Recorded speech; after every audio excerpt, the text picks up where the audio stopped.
Letu, how are you? Rejoice Chico Gurure, Julie Nomsa Karinga, Nyasha Keys, Knowledge Makoni.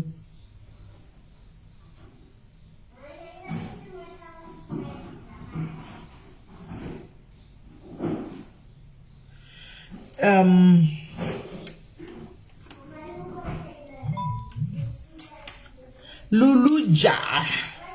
Yes, love. Could say Mozi. DQ Chieza, Rejoice, Kevin Molweni, Mpisma, Precious Kativu, Takunda Givi, how are you? Rudo Mushongwa. Oh, Tapiwa Givi, welcome. And Guzive. It's like it's the first time here, right? Gamchira, son, we welcome you, son. We welcome you, Padari's family. We welcome you. Shorai Gucci, Titi Masibanda, Petima Moyo, my B-Maps, Achuoro Fochu, Moshai Zinduku, Yurita, Marseille, how are you? Memories Mango, Pamela Tegama, Baby Pamela. Pronita Tasha, say my pillow Jawia, Leslie, how are you? Leslie, Patricia Bandura, Junior Kenneth, Aubrey and Shaba, say Obi, Rudo Goto, Precious Kativu, Prisoner Murusa, Shorai Gucci, Nabo Murusa, Anna Sibanda, Lorraine Sila, Bimbai Makara, Wachochi, Alex. Charity Shenika, say my chili, my vana, my children, say evidence makotsa, Annabelle Masibanda, Hansi Sismelu, Annabelle Alonga Shagashidena every time, quite Sismelu, hello Sismelu. Moro Jene Annabelle go see. Annabelle go see. Rosina P, she said, Ningiabonga, danky now. I'm danky Muratuaka. Sandra, how are you? Hilda Nyakabau, Stella Kemau, Love Decha Fesuka, AG Sanyanga, my pipi wenaro, my pipi. Mune naro. Sisi Sonia Smith, how are you, my sister? Sisi Sonia Smith, Kune muna da kufonerai, acha kufonerai. Sisoya ndamupa namba yenye acha kufonerai. The chairperson wants to talk to you, wants to know you. The chairperson wants to actually know you. So yeah, he's going to call you. My Towers, how are you, my Tower? Elizabeth, being Yvonne, Wangwaroba, being Yvonne, no boy in the people. Alia Makwarimba, she say. Baoya kade now Alia. Kwa isi smelu. Iwe Annabelle na Alia. Mukude nagao. Annabelle na Alia kude nagao kwa muru kitoko. Elliot muungani. He? Nirai. Hold on. Hold on, guys. Hold on. Elliot muungani. Hi, my mom. Elliot, who are you? Elliot. Ndimo notiti wangu anonzi. Ndimo notiti wangu anonzi Elliot muungani. Iwo Elliot muungani ndiwe upi wacho iwe. Unova kupi Elliot iwe. Au buka kutu ere iwe. Ndimo notiti wangu chewe. Titi wangu chewe anonzi rumbizai. Vanimo anonzi Elliot muungani. How siri iwe ere iwe. I think the diboni baba na baba wangu. Faith chigwada uri sei. Edina Magani, guys, ngati shuke pa 550 change. Elizabeth Mike, Anochnia ni my first son. How are you? My first born. Anochnia ni third born. Third born. Pane vana wangu watatu. Pana Peter pa Zimbabwe, pana Mosho pa Cape Town, pana Anu pa Cape Town. Nyasha Nesta Scholastica Moyo, Vimbiso Muchongwe, Patricia Mugano. Hanzi na tini chakile ukapenteni, ukapengumi, kutindaka. Uruda kipenteni. Esi Pesi Jiane, how are you Pesi? Uruda Ben Gumi. Unimare. Ben Gumi no demari shamwari. Grace Simangaliso banda. Ma Ben Gumi murimare.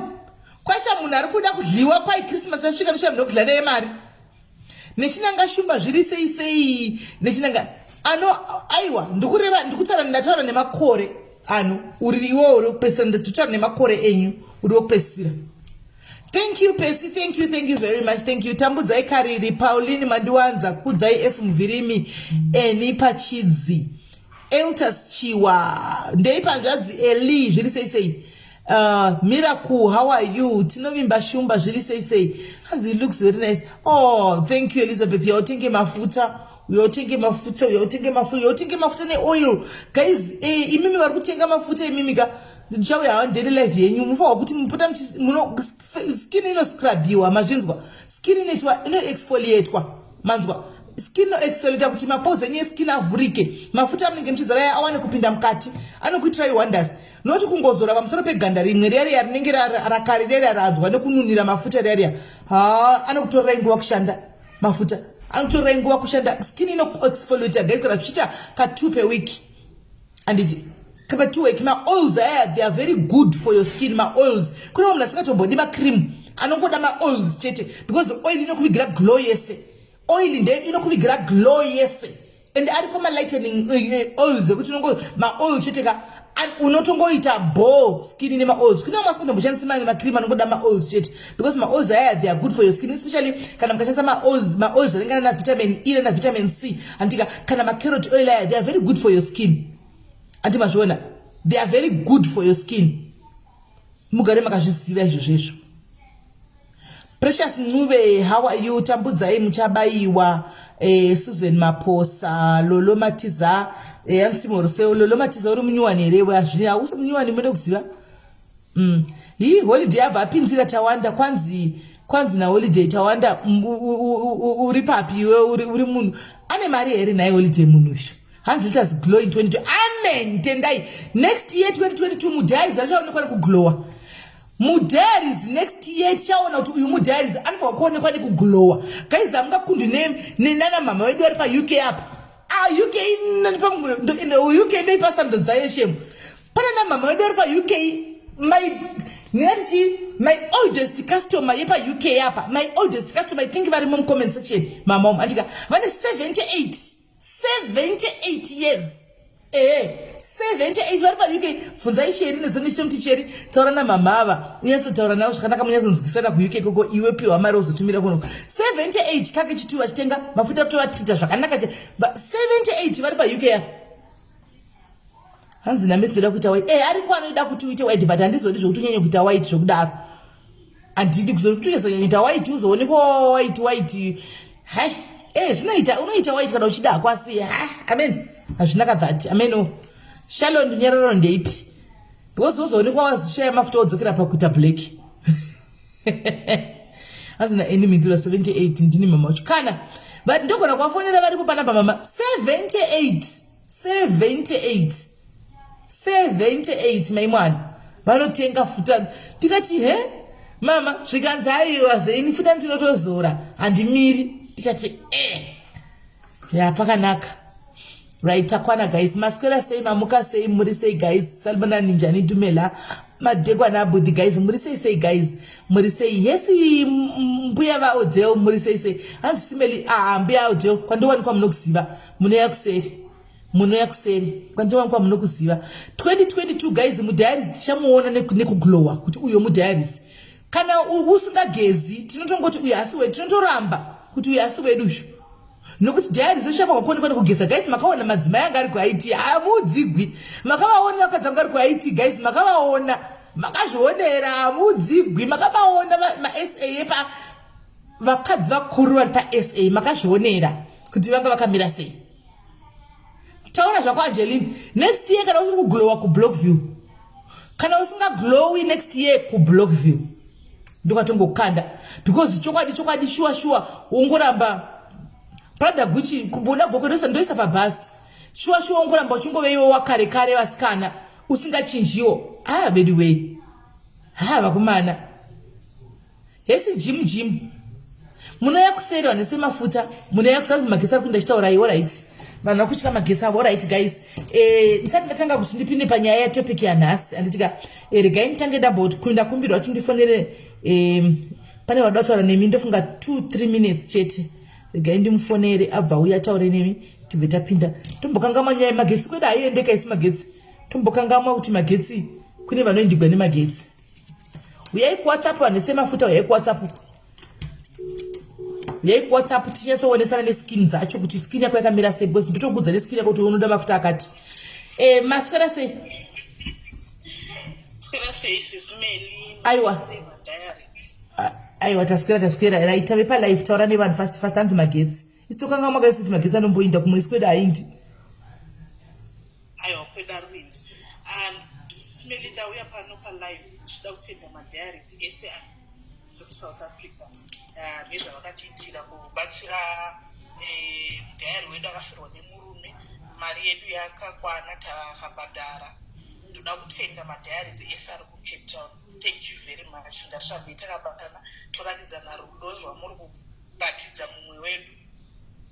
Zvochete zvamunoda kutaura. Amen. Right. Thank you, admin. We also want to thank you because murukubata basa rinoshamisa. So from inini ne global anditika madhayaries global. We want to thank you as well because makatichanga admin ndimukuti kuti zviendeke anditika. So thank you very much nekuti changa zvobva zvakayasoonesa kuti muri mudhayaries because madhayaries akatichanga ndimukuti kuti zviendeke. Saka iwa rambai makadaro Mwari ramba chikutungamirira chikugonerai. Okay, hanza tisikunzwa. Avasikundizwa?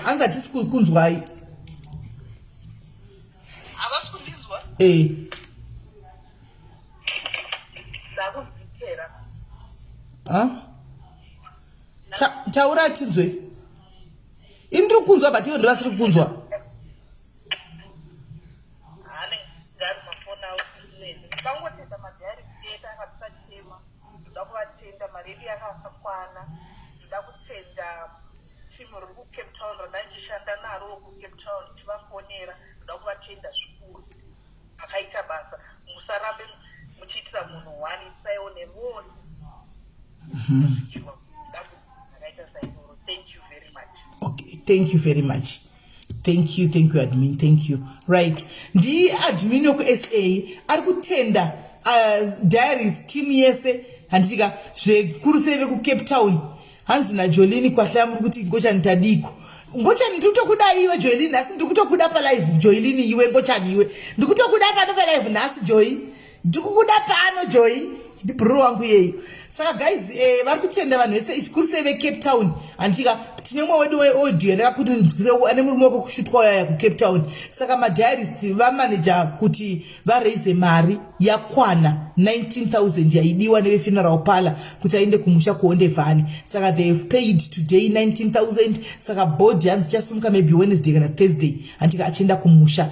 Saka ndozvaari kutenda kuti madiaries ese ari paCape Town sando dzenyu vedu we vasiri kuCape Town ndachikumbira kuti mumbo appreciate vanhu veCape Town vaisirewo malove nemalikes. Let's show them appreciation and love. And there is a lady hanzi ari kuSwaziland, is it la Swaziland or Lesotho, akabudisa akatumira mari yake. We thank you very much. Thank you. Uri ikoko kunze kokuwa uri ikoko wakati rega nitumire mari yangu yerufu warwadzikana. Thank you. You know yourself, you know who you are. Thank you very much. Saka vedu we tinokutenda vanhu veCape Town rambai makabatana kudaro. Ndozva izvo zvinobvaita kuti manyukunyuku zvakadai. Ndonzwa kuita manyukunyuku kana muchidai so guys kuti saka Mwari zviri kutoita kapa. Saka Mwari patikudzisira zvinhu zvichiita kapa.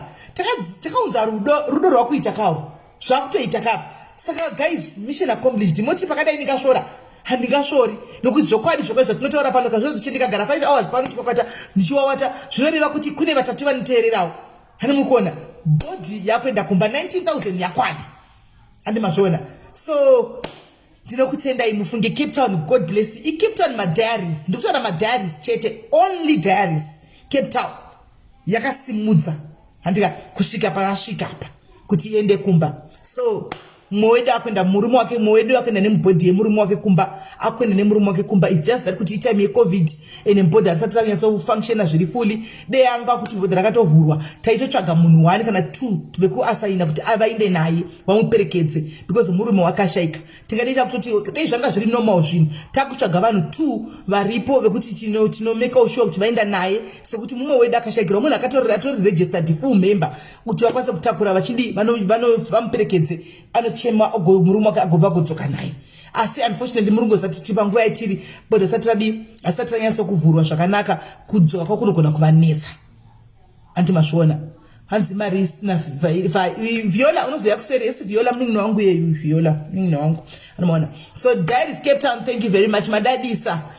Muri kukukidza Global, thank you makasita pesi Global makasita pesi, thank you vana Lucinda, thank you makasita pesi vana makawandisa Global ndingakupedza here ndingada kuti ndidedze nemasita makawandisa Global makawandisa ana maitawa vana makawandisa Global please vana Pemchielelex makawandisa andingambogoni nemazita enyu musingakupedzai but makasita pesi zvakanaka chaizvo wonaita kungotedzera chero tinongomanikidza tisada tisini kuti mutiseke saka tongosquizawo tichinda takadaro kana zvazotiomera tozouya kwamuri imimi tozouya kwamuri vakuru vedu kana taovekwa asi toga tombomiramira kuSA tombozama kumiramira tikabve tisina kumboya kwamuri koko kana zvazoomesesa tozoyoka kune mbinga dzacho asi aiwa zvinenge zviri kuita ende ndonakirwa nokuti ndivana madhumbe vakawanda but vari kusimuka vana madhumbe zvakadaro vari kusimuka.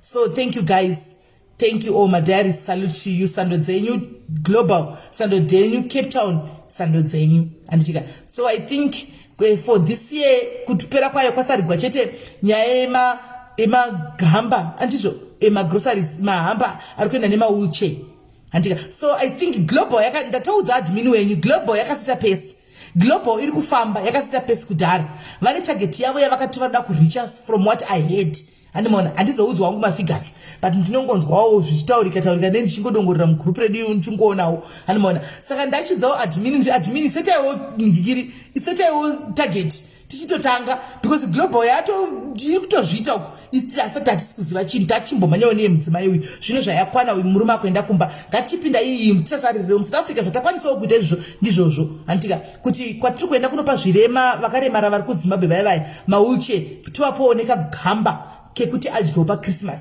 because vazhinji vacho vari bedridden havafambe vanotiswa zvokupushwa nemawheelchair saka tikanokwanisa kuvapawo zvibasic zvishoma izvozvo vanodyawo hativazivi tangoasaina vanhu kuti vatiidentifyire maindividuals atichaendera kudzimba dzavo tichinova hatichizivi chero zvinhu tochisa tasvika dei zvaigona chairperson muri mucomment section here chairperson dei zvaigona patinosvika tichinosiya magrosari nemawheelchair aya tobva tasiyawo t-shirt yediaries saka chairperson titewo plan patinosiya hamba pamba patichasvika apa tiziva navo tichatona zvinhu tochisa pekutanga tichinosiya wheelchair yemunhu negrosari racho iroro reChristmas tobva tasiyawo nesignature yedu inove t-shirt yediaries saka tiitirewo plan chairperson chikumbiro ichi tikawasa zvamauye edu anongokwandirana nemawheelchair acho mahambo timboda akawanda matishets tobva tanosiya ikoko right guys. Takupinda mtopic yedu yanhasi. Topic yedu yanhasi guys inenge iri a little bit sensitive but zvamunozati panapa we preach rudo, we don't preach hatred anditika. Ava tinoti Ngochani Easter ravo harisi word rekutuka anditika, Easter ravanopiwa anditika. Ivo unotohwa chitozva chisiri Ngochani isu handimazviona saka itangoyaone kuti Ngochani handimazviona and here on this page guys we are not homophobic saka kana tokuzodiscussa nyaya iyi pano handiti tichitaura nezvenyaya iyi kana uchimirira zvaunomirira mirira mukusatuka ndandichikumbirawo mirira uchiisa mapoints ako across mukusatuka handiti kana uchiwirana nazvo still uisawo wirana nazvo mukusatuka.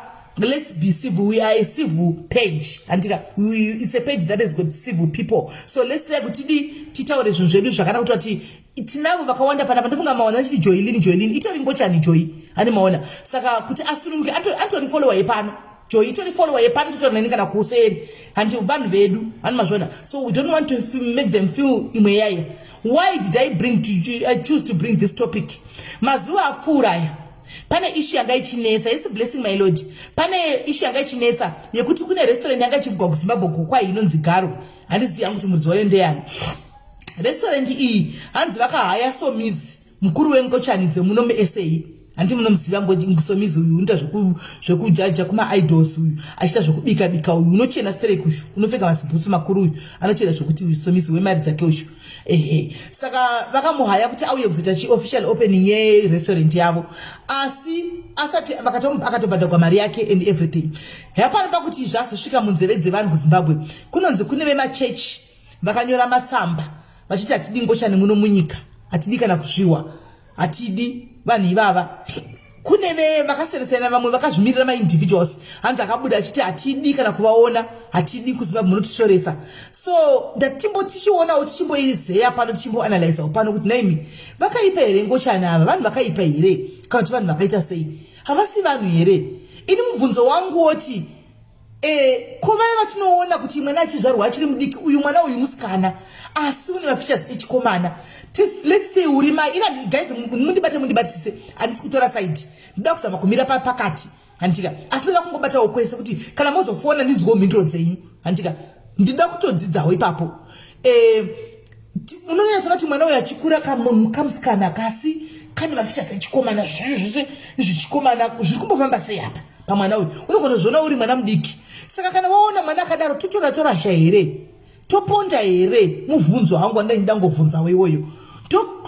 Lese uri mai vanozviona ka vanogona kutoona kuti mwana something is wrong nemwana wangu pano vachibva kumuzvara panotanga kuti akuda kuti mwana wangu iside kuti atamisa zvidhori ari kuda kumhanya nemawaya kana kuti iside kuti amhanye nemawaya ari kumhanya nezvidhori handi mazviona.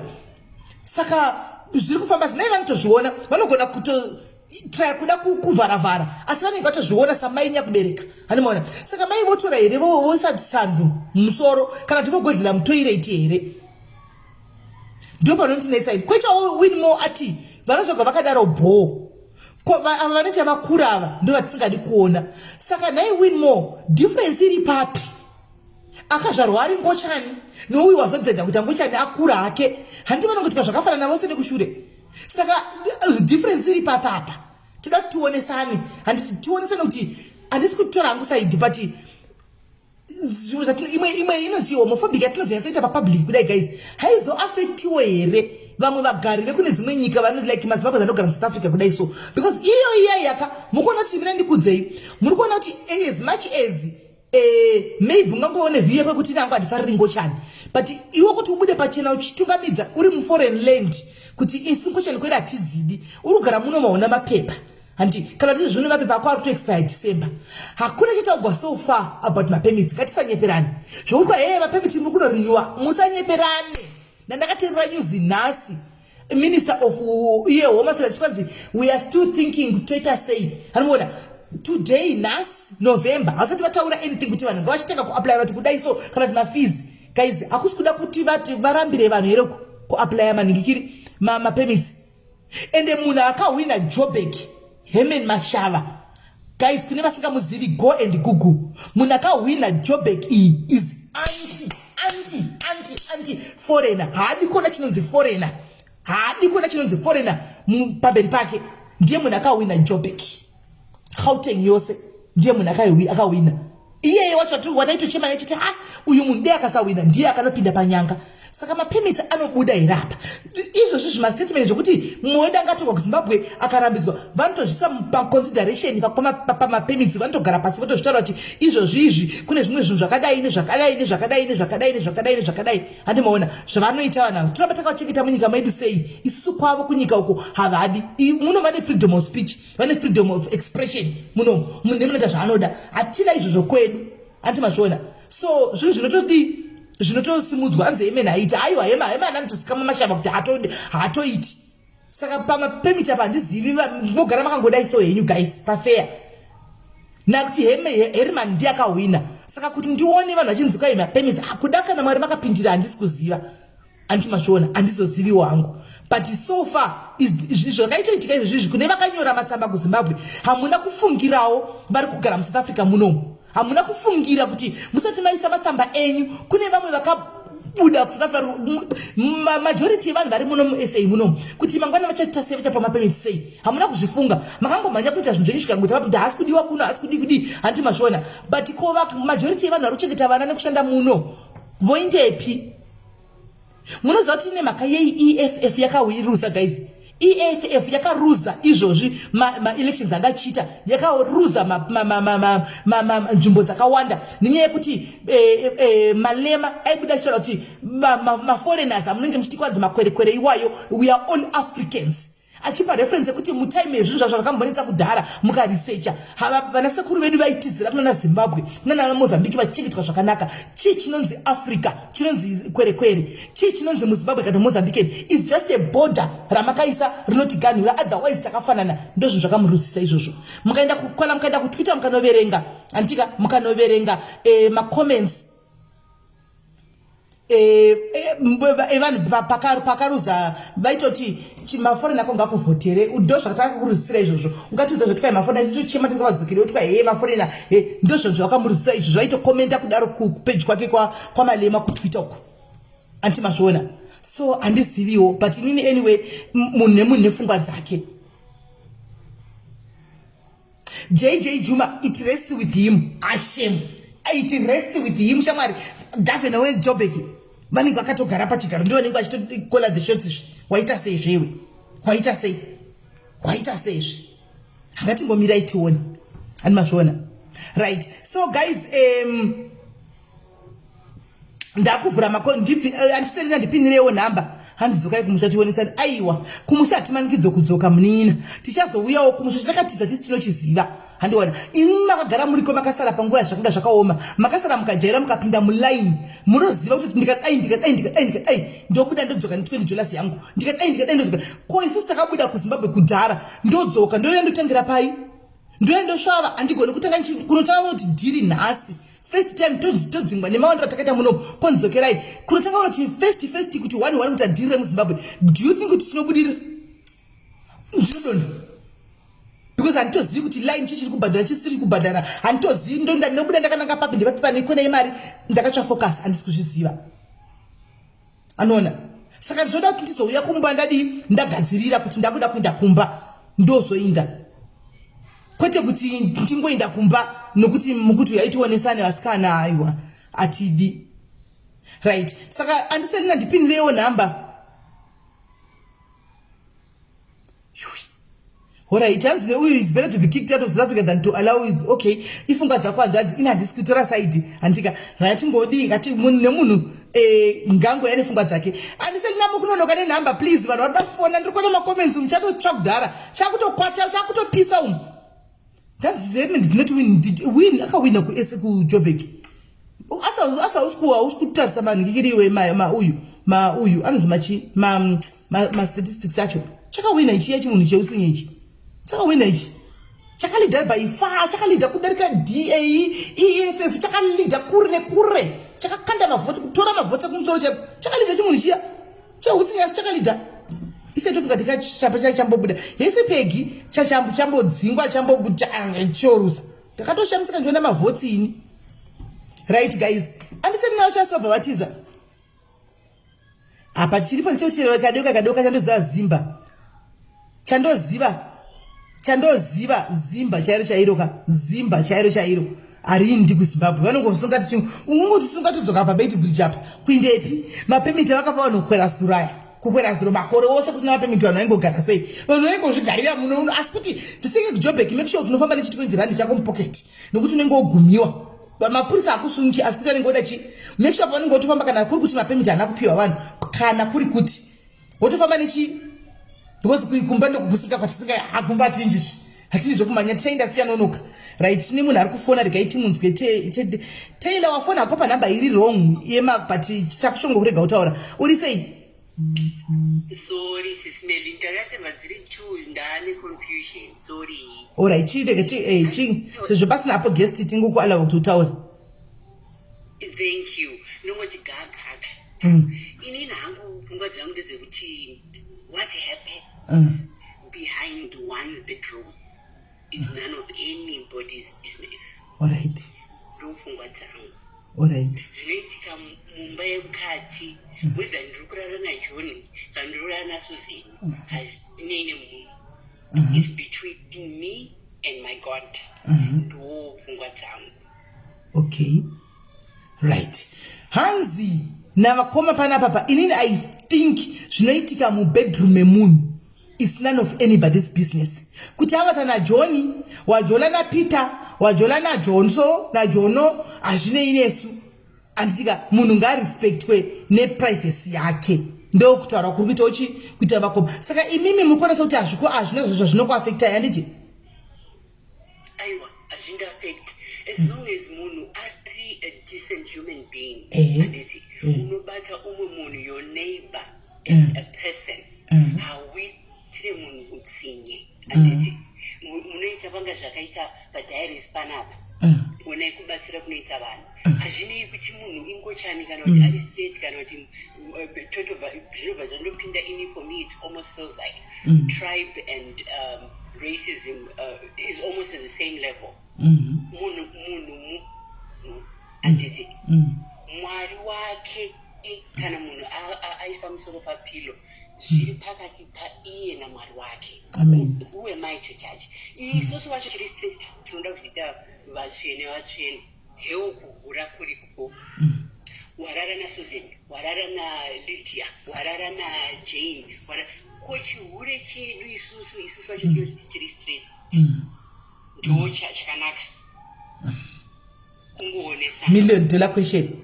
That's a $1 million question. Kuti chihure chandiri kuita inini ndiri straight, nhasi ndavata hangu ne3 vangu, kusera mangwana ndarara ne4 vangu pazuva, ndio chiri kujustifyiwa here tichiona zvatiri kuti panzvimbochani dzakaipa.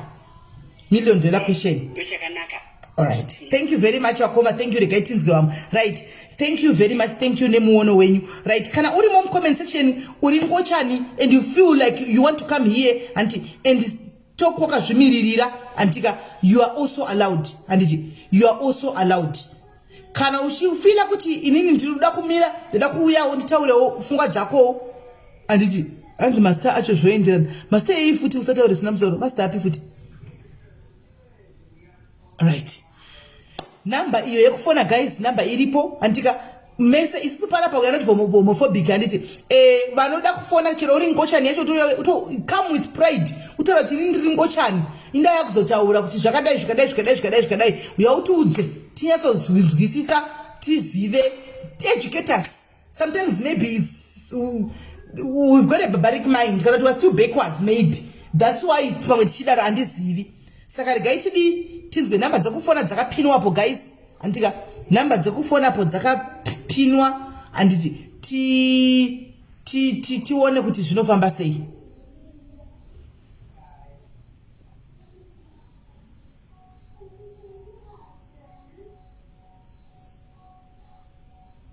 Right, fona itinzwe guys, ngoza namba dziri pinned up.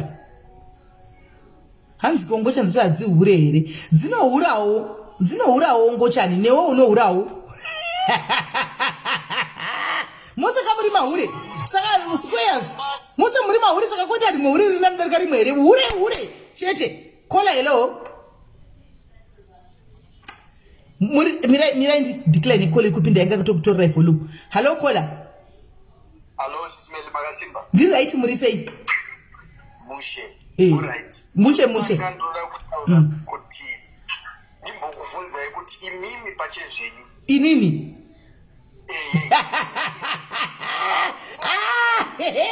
Iwe hanzvadzi unogoda kuna chibvunza indiri hosi, unakubvunza hosi sei?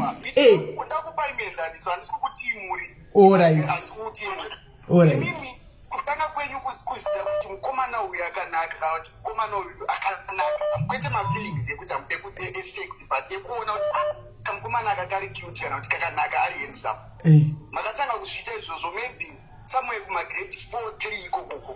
Achaiko. All the same thing zvinoitika kumunhu wese anonzi Ngochani. Right. Okay. It's zvinhu zviri musystem. You don't choose kuti mukaona munhu wese anozonzi azotanga kuita pamwe asvika kuSouth Africa kana kuti azotanga kuita akura. Yes, inyaya yekuti zvinozoitwa kodzi pamwe pacho ndozvoro tiri kuzvishungurudza but uchigara pabereki vako chaipo unenge uchizvinzwa mauri kuti uyu ndogona kundoita musikana but musystem mako uchinzwa kuti hazvisiri izvo tikungofosa kana kuti tirikungozviita for the sake yekuti environment yandiri ndo zvazvinofanirwa kunge zvotaira, especially kana ukaita ngicho yepaZimbabwe unongori pama1. Yes, so ndo zvinoitika but muZimbabwe macho varimo ende varimo vakawanda zvokutikana zvikati baba vangu inini nhasi ndanzi oti ndo zvavari. I will not refuse that because ndo zvakuti zvinoitika ende vazhinji vakaroora for cover up and then kuforsa because ndo zviri kutaura environment yavari kuti ngavaiti. Unozati kune dzimwe nyika dzichiri kutotora dhanzi vanhu veva vaNgochani vakaonekwa ngavaurawe. But the fact yekuti zviriko ende iyoyo hairambiki whether mazozviramba kana mazvikuma zviriko ende hazvirambidzwe nekuti sexual feeling haiite zvekuchoose kuti ndikuda kurara nanhiki kana ndikuda kurara nanhiki, you know. Unozvinzwa wega mumwiri mako, unozvinzwa wega mumwiri mako, mafeelings ako ndo anotaura kuti this is it, this is a yes, this is a no. Alright. Ndira kubvunza jazi, iwe uri gay here? Yes, I can say I'm bisexual, but I'm gay. That's the thing. Alright. Wakataka kuzviona kuti wakataka kuzvinotisa kuti uri different at what age? Zvandikutaura kuti kuma grade 4 ikoko kuti unotomboona kuti yes vamwe vari kuti ye uyu musikana akanaka. Iwe uri kuona mukomana. Kana kuti pakutokura chaipo even mama vangu chaiva ndaigona wati mama ndiri mudiki vaigara vachindiseka ndati kurirei vakutondiseka kuti iwe waigara uchiti ukasangana nemusikana akanaka akamira pabhasi stop ubva wati mama kandazochindoita musikana mutengere dhireziro ndorifanira. Yes. Vaitozviziva. So ivo vabereki vedu vanogona kufunga pamwe zvinhu zviri kungotaura kwemwana kana kuti zvinhu zvongoti mwana achiri mudiki haatozivi kuti zvinofamba sei, but ndo zvinhu zvekuti unofanira kuziva kupika. Ndosaka muchiona kuti kuno even a 5-year-old vanogona kutotanga kutomupfekedza kana ari musikana anogona yes, because vanoziva kuti how do you unozviona sei mwana wako kuti ndo zvaari, you know. Right. Saka right, let's talk about bisexual people. Bisexual people, I'm so happy kuti wafona and you are open minded. I like sando dzako ipapo. Ndikuona umwe kuti ishamwari yangu yegay anzi ndoda kufona. Uchafona kana adona. Right. Bisexual, let me ask about bisexual. There will be a time whereby you want to get married, right? Saka kana wakuda kuzorora apa iwe uri bisexual until that means unoda futi varume unoda futi vakadzi. Saka pichi chinoitika, what happens up? Unorora upi apa? Unorora mukadzi. Ndo zvandikutaura kuti vazhinji vanozoita bisexual kana ndo vanozoita sevari bisexual because of the environment yavari nezvinotaurwa muenvironment yavari, manzwa. Okay, aiwa, iwo hausiri muZimbabwe. Environment yematinogara munomu and munomu SA munomu, you are allowed kuita zvamunoda and you are allowed even to marry whoever you want, be it ndomwe murume. And ku-environment kwedu, yes of course, ndopamunoziita cover up dzekunotora mukadzi but usina feeling naye sometimes, just kungofadza uchi vanhu next door vana mai kuchechi kupi kwaingwa chemana koko hanu mashoda. But munyika yakafanana neinoyi, if you are to be given a chance yekuti right ndakuroora, unotochuza mukadzi kuti you just go for what your heart wants. Your heart wants kuti ndakutonoroora nemurume. What I believe according to how I feel ndiri ndega tandobhiliva ndechekuti hakuna munhu anonzi ari bisexual. Kuona munhu anonzi anozoita kueseka inyaya yekuti anokara yekungoti yes ndongoita kuti pamwe environment yandikugara kana kuti nharaunda yandikugara, because most of the people havana even vari munzvimbo yakasununguka yacho havana courage yekuti vanobuda kunze uko vachiratidza zvavari maanise. So ndo munzwisisi vandozviita inini kuti hakuna munhu anonzi ariko, but most of them varimo vari kutogara vanongogara semafriends variko kana kuZimbabwe ikoko vatogara vari macouples tozivana pachinharaunda chedu utoti uyo because tisi tinoziva izvezvi ndikatanga maartist chavo kuti uyo munogona kuvhunduka panapa but isusu tinozviziva kosi iyo ndeimomi ndandishisvika pakwesheni ipapo kuti ndaida kusvika ipapo kuti kazhinji kacho munonyatsoziva kuti like uyo ningi ndomwe wedu uyu munozviziva sei, munoona sei? Ndozvandikuta kuti uri munhu akakura mazviri easily pick it up, even kudzingaita mwana nhasi kola hatina kola pamusicians tokoza kutotaura kuti ningi naningi ucharohwa mazvona unokwanisa ndosaka tichitaura kuti kutaura kwemunhu cheko the way munhu aya anoluka most of them kana kutoti inini but iwewe voice rako matauriro ako hautaridzi matauriro akwawo ndatombofungirira handina kana ndozvandoti pamwe pacho ini manje ndaitokura ndichitonetseka pamwe pane ndaitozochidepresa kuti vanhu kuchikoro especially kuchikoro kwaunenge uchibhuliwa nevanhu kantonge kamusikana because most of the times ndaichitamba nevasikana ndaigara panenge paine vasikana pachikoro chine vasikana you know. Right. Kola ndinoda kutofamba nemadhazi yangu goes open minded. Ndoda kutovhunzira vanhu vakawanda mucomment section. Let's go kuvanhu ivava vanenge vari in denial vakaroora vakadzi. Hanti most of them they are good at covering. Zvekuti mukadzi anenge asingatombozivi chinhu anogona kuzozviziva ave nevana kana 3 kana 4 kuti akutobuda ave makuhwa kana kutoonesa mapicture kunzimba bekoko tavaona vane murume kupi zvosaka kubuda handiti. Saka kune vakadzi vari mudzimba vane varume right now. What symptoms or what signs to watch out for kuti ungafungire kuti baba veko ngwani basanya zombira zvakanaka? Vakadaro panoti netsei kuti ndizive kuti kune mukadzi angazvione sei because ndozvandokudza kuti imimi tiri seni it doesn't take time kuti ndikuone kana kuti tofamba uri kwauri kuti tinombotaura tese ndogona kutongozviona kuti yatori mazvona. Yes, ipapo ndiri inini hazvitombonetsi even kungokrasha kungofungira ndotozototi atori because zviri musystem mazvona zviri musystem saka automatic isizoringazisanangure but zvinhu zviri musystem kuti ndo zvazvingori saka ukatoona mumwe wako unotomuziva kuti uyu unogona kusava shuwa zvako but paunozobvunza mumwe munhu the next person kana paunozosangana nenyaya yacho utoziva kuti ngazvandaitodisiwa ndozvandoa isemu nemaartist kuti patotozodiscussa kana kuti patozosangana navo mwacho because most of them kune magroups anocreatwa so that zvite nyoro kuti vanhu vanotaura and everything you know nekusanganawo vanenge vachida kuita mahoko apendo you know.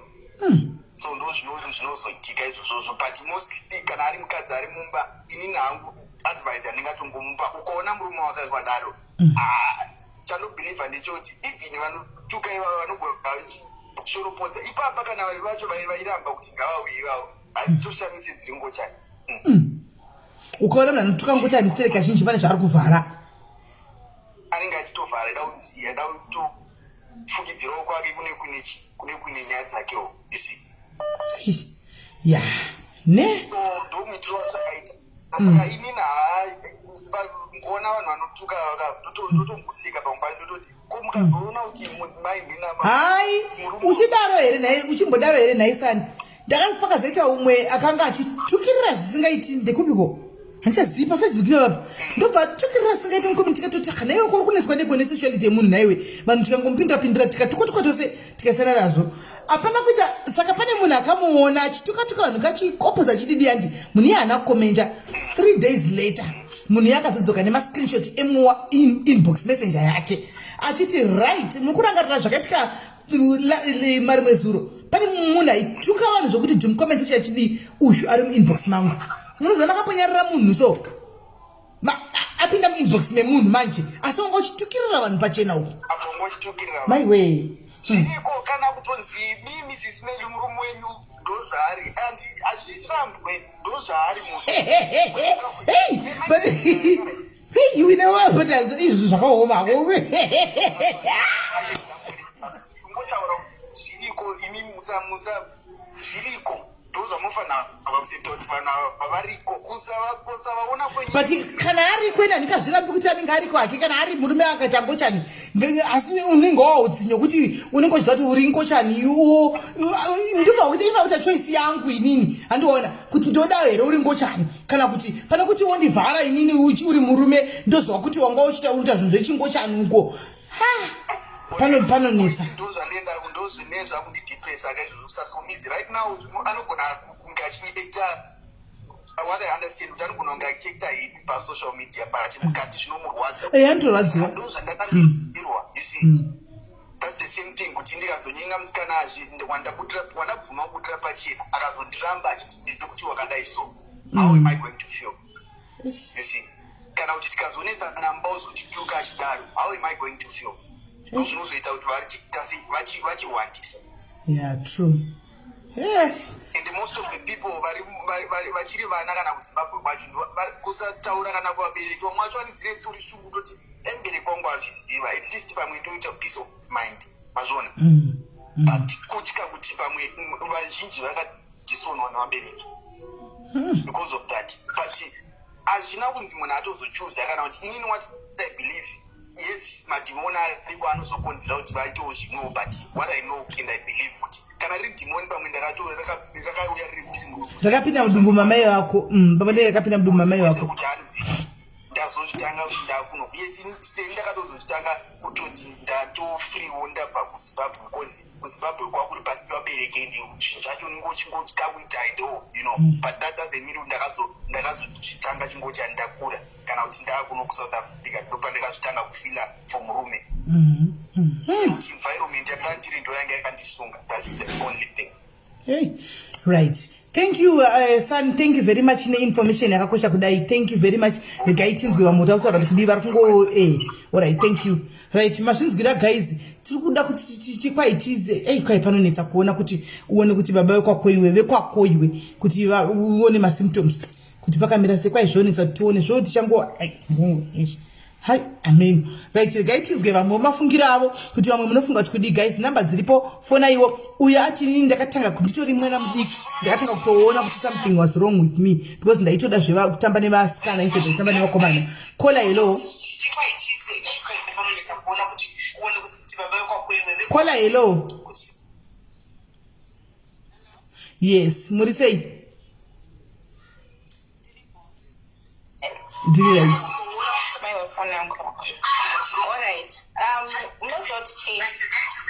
Zima phone usare ne phone one. Okay,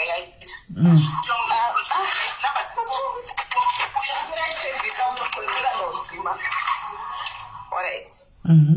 And most of SIS MELLY pane vamwe vanhu vanozvarwa vakadaro handiti kuita macases ekuti zvoni senge kuSouth Africa pane pandakaenda South Africa pane shamwari yangu akanditi hande kumba kwangu unogara kumba kwangu for some days ino hana uziva munhu aigara kuNewbro svikava ndakasvika ikoko ndakaona make makazara maZimbabwe but that's Ngochani vanhu ava vairatidza kuti mumwe wacho vachitoti but vanhu vekuti vaiti unomira murodi kuti vanotsvaga mari kumira murodi ezini kunohura kunohura kurodi achitoseka kati nhangu anzeni mwana unototengesa mukosho mbuya ari kuti mwana ari kujobheka zvimwe achitoseka munozoti vobuda vakatina mumwe wacho uya kana akazvaparadzwa akakweshwa adidi nenyaya yekuti anga achinetsana nemunhu aenda nemunhu asinoti mukadzi ari murume handiti unoti vamwe vacho they do it because they are lazy to look for money havasi Ngochani havana kuzvarwa vari Ngochani kana chini. There are a lot of people who do that especially South Africa vakawanda vanoita izvozvo vachiita kuti vatsvage mari. Official people here are born vakadaro but kuSouth Africa everyone can contest kuti there are people vanotozviita kuti vatsvage mari vanotonomira murodi kuti vatsvage mari havana kumbozvarwa vakadaro but vakasvika pakupera vasvika kuSouth Africa kuti ndoitei votodzidzira sekudzidzira kunoita vanhu chihure chaicho even vasikana ndozvandakaona umwe but zvakaoma kudzidzira kunoda kunodzidzira kuita zvoda munhu ungozvabva wako nazvo zvokunodzidzira izvo wakura izvo kudzidzira kunobayiwa Didymasi kumanaka zvakangooma kuti wakura Didymasi inogwadza unobayiwa Didymasi wakura vanenge vakakuna vanhu vari leizvisana zvezvatooma zvekumesa because ipapo vachazvoma machotoya vakakwara varogwa kunze ikoko nevarume vanenge vamira murodi vachinyebedzera unge vakaningirikina unge vakadzi muona paya kuti aiwa murume oro but anozonyebedzera ndiri mukadzi anenge achitanoitwa nepai vanenge vachishandisa navari murodi vanogona kungoita koto mai vangoenda pachikona vagona kuita koto mai kana I don't know how they do it but then ndo zvinenge zviriwo kana vamwe vacho vangori nekamwe kaviolence kuti voda kuba zvinhu voda kuita sei. Those are the kind of things mukatoona kana even Ngochani chaidzo vanhu vakazvarwa nazvo vamwe vacho vangori genuine chaiyo vanhu vari nice but ukaona vanhu vaive kuti zvoni vanoshaudha vamwe vakadzi they're so bitter about women and stuff vanhu vekuti vakazvigamira padenga they're not even like that because Ngochani chaidzo dzandoziva they're very nice people vanhu vari right true hakuna vanhu vane rudo sevanhu ivava vanonzi magay very friendly kana wana atopopota wa mudena kana usina mbovatsika ukonzi vanhu vari bhova ya ameno. All right, thank you very much. All right. All right. Thank you very much, Kola. Thank you. All right. Indodambovunzawo maKristu asari mucomment section maKristu dambovunzawo. Let's say waenda kuchechi wewe waona Ngochani chiimba kupraise and worship. Unoita sei?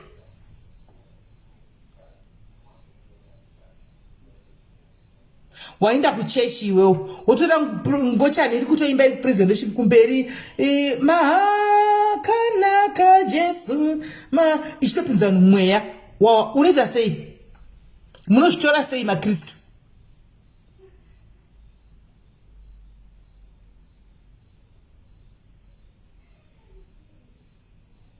Munozvitora sei maKristu?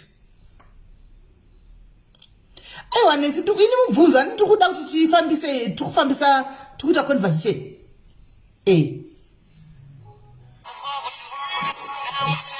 Adzoka usani wangu. Hello son.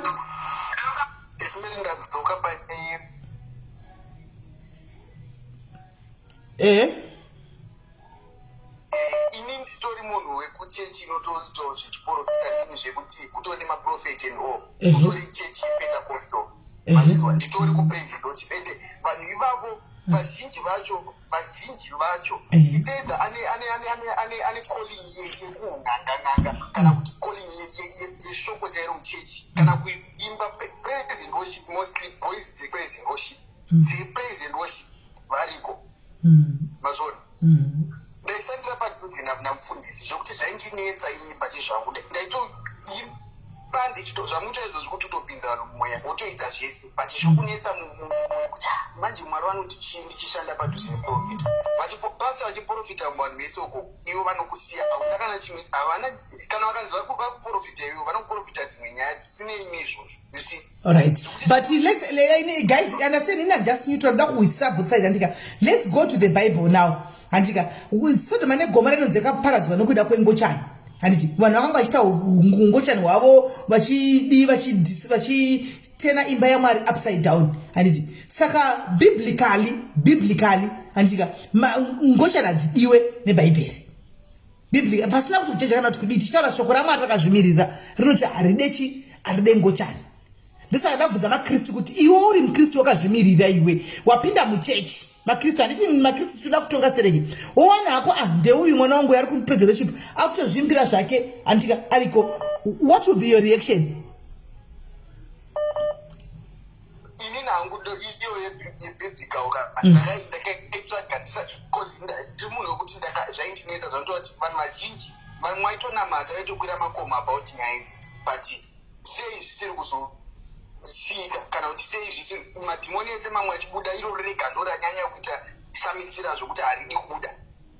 Ipapo pari tricky, that's a tricky question. Ndozvandikutaura kuti even iro biblical inini according to mudzidzisi wandakariitaka vaida kurepa vanhu vaMwari ndo zvakaitika vaida kurepa noti kuti vakarambidzirwa Ngochani Mwari vakatsamwa ndavo vatumwa vavo ndo vakanga vaita sei vakuita uferi vatumwa vauiri unzirwa dzimwe nyaya iwe wakuda kubata munhu waMwari wakusvibisa zita raMwari kana kuti wakusvibisa munhu waMwari zvangofanira kuti nyangu anga ari mukadzi wakuda kurara nemunhu waMwari atumwa neshoko ndo wakuda kusvibisa ndo kutsamwa kwakangoita ndo what I believe in because physically ndakazvitraya ndakazvitsvaga zvese zveBhaibheri kuti romboti chii then according to zvinoitika mandiri nini kodai kunzi alright zvinhu zvekuti idhimoni kopasita vari kundisiyire ndichisevha ndiri padhuze navo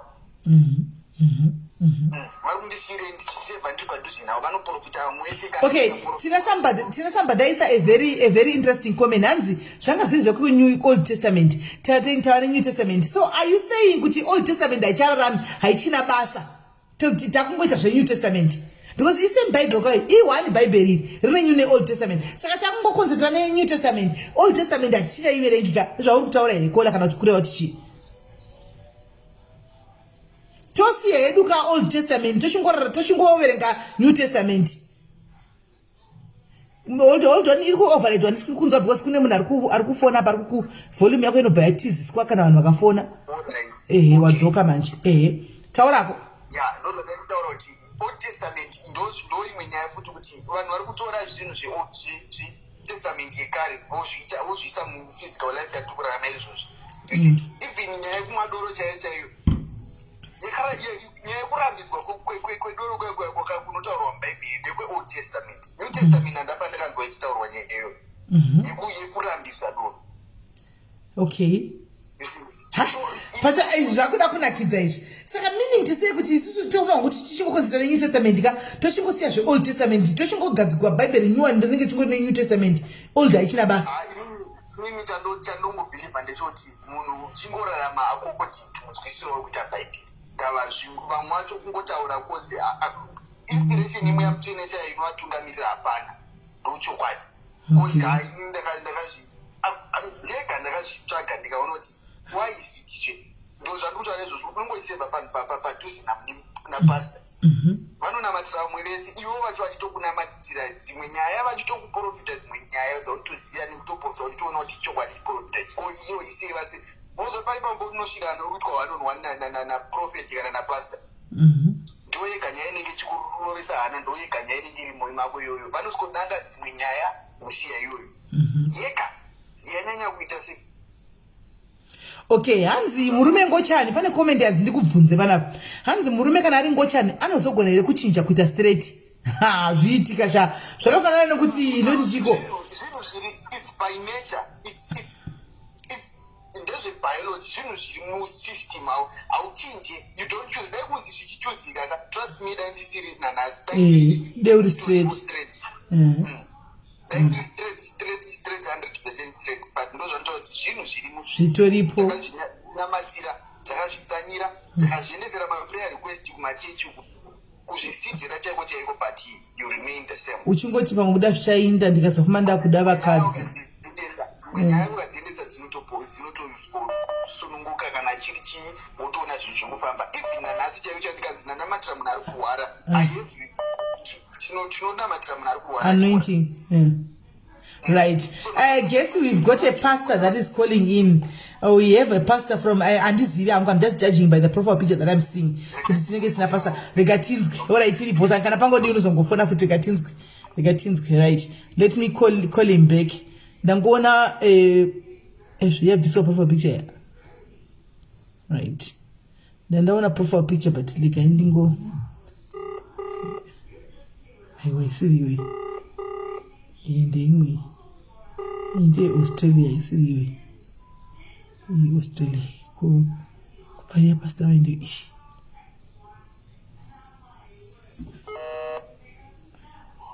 Hello.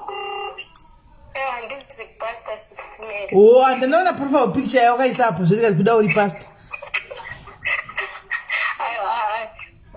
Kungoisa ungadaweza ndisi pastor. All right.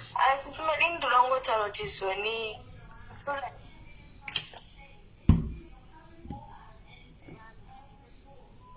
nekuti sexuality yake yakadai uya akadai saka kana kuti chivi kuna Mwari kana kuti because Bible inotaura kuti chivi mbavha kutadza kutuka kutadza izvozvo kuroya kukomba everything kuroya kutadza unozvida sei kubvisa nhumbu kutadza sini zvakainzana.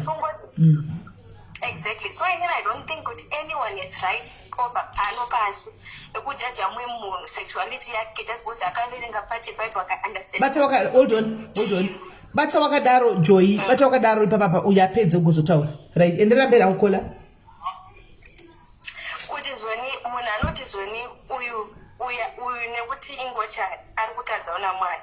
Kwewewe wangonyepa wani. Kuna Mwari watinongonamata chivi futi. Idizvozvo. Handizivi. And futi vanhu vakuzotanga kuti zvakanyorwa kuNew Testament, kuOld Testament hakusisi.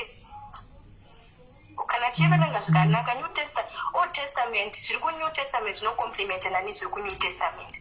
Zvakafanana. As soon as a sin, a spade is a spade. Let's call a thing. Chivi kana munhu achiriverenga achinzwisa kuti kwaari hachizi chivi ndizvo zvaari. We can't judge unoitwa nemunhu kumaclosed doors because tese tine mazvivi mumaklosets medu, tese tine zvatikaita nezvatinoita. Tofanira kusiya vanhu munhu kana achitonga mutonga naMwari kwete nemumwe munhu ari pano pasi, because iro Bible also says do not judge. For you shall be judged. Someone because sexuality yakamira so kachatanze aende kudenga. Because Ngochani, I feel like it's a bit complex because kune vamwe vanhu uchandotokura mumwiri make ari sauti murume but achiproduce progesterone utozopedzera kunzanzi ari kuenda kunopiwa mapiritsi what kune mwe mukomana kuti anozvarwa ari mukomana but atanga kuda mazamu. How do we explain that? I don't know. Ndinoda kunzwisisa izvo hatizivi ndozvandinoda kuti tidzidzisane tione because it seems as if handizivi. And I honestly think we are just an amwari. So just for now, like, so what we does kumurambidza kuya ku Zimbabwe, I feel like it's also a sin kuna mwari because in as much as they're calling what he's doing a sin, they're also sinning by judging him because apana mwari panopas pese tsungotsvaga nyasha and it is every day tikutadza and we are all sinners. Tese tikutadza apa kana Ngochani isingabvunzwa muBhayibheri apa neNgochani zvakafanana. Vanhu vakawanda vakabvisa nhungu but vanoti busy kuti Ngochani aende kudenga. Ivo vakangouraya vanhu. I feel like chese chivi. Kana Ngochani uri chivi, everything is a sin. That's what I think. Right. Thank you Mningira, thank you very much. Thank you for nepfungwa dzako rega ndimbotora uyanga chifona. Right. Hands a sin is a sin. No matter kuti waita Ngochani kana kuti waba kana kuti wauraya, a sin is a sin and it's rated as sin. Hakuna kunzi chako chivi chazokurisa wewe. Ichi chiri nani changu chiri nani? Chivi. Hello Joy. Uri sei? Tismele muri kundinzwa. Zvakanakisa.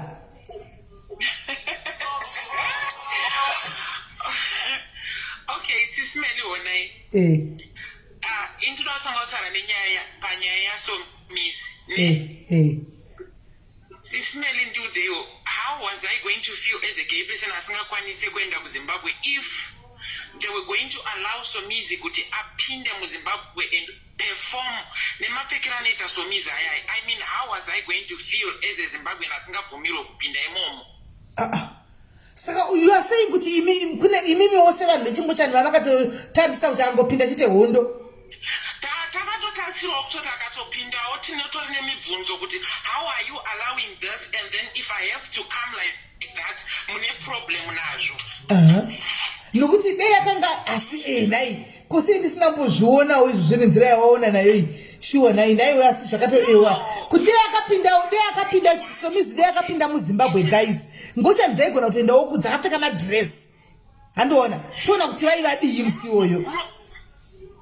Bona Sismele unoziva kuti vanhu vari kutarisa one side okay apologies kuna Somizi business yake rakazenge razodai so asi kuti zvaitotibatawo nesuwo kuti okay which means Zimbabweans I mean vanenge vakamira papi vanenge vachida kuzama kuti chii kana kuti vachinakirwa nemunhu anenge akadaro inini vachishotwa neni kana kuti vachida kurutsa kana kuti vada kundirova kana kuti vada kundiuraya zvinenge zvichizorepei zvinenge zvichizondimisawo papi. But iwe wakamboenda kuZimbabwe here wakapfeka dress ukasvika ukatendanisa. Zviitike kaizvozvo unotombogara watombozvifunga izvozvo. Saka kana you are saying kana uchienda kumusha unotopfeka semurume. If I'm going home, I have to try by all means to be as straight looking as I can, regardless voice rangu rinenge richitongotengesa kubva ndiri mwana mudiki. Zimbabweans, you know how they are. Iwe zvino sewa hako nestep yako yaya kuchira ukapfeka hembe dzechirume naijoyi waifamba sei vanongokubata chete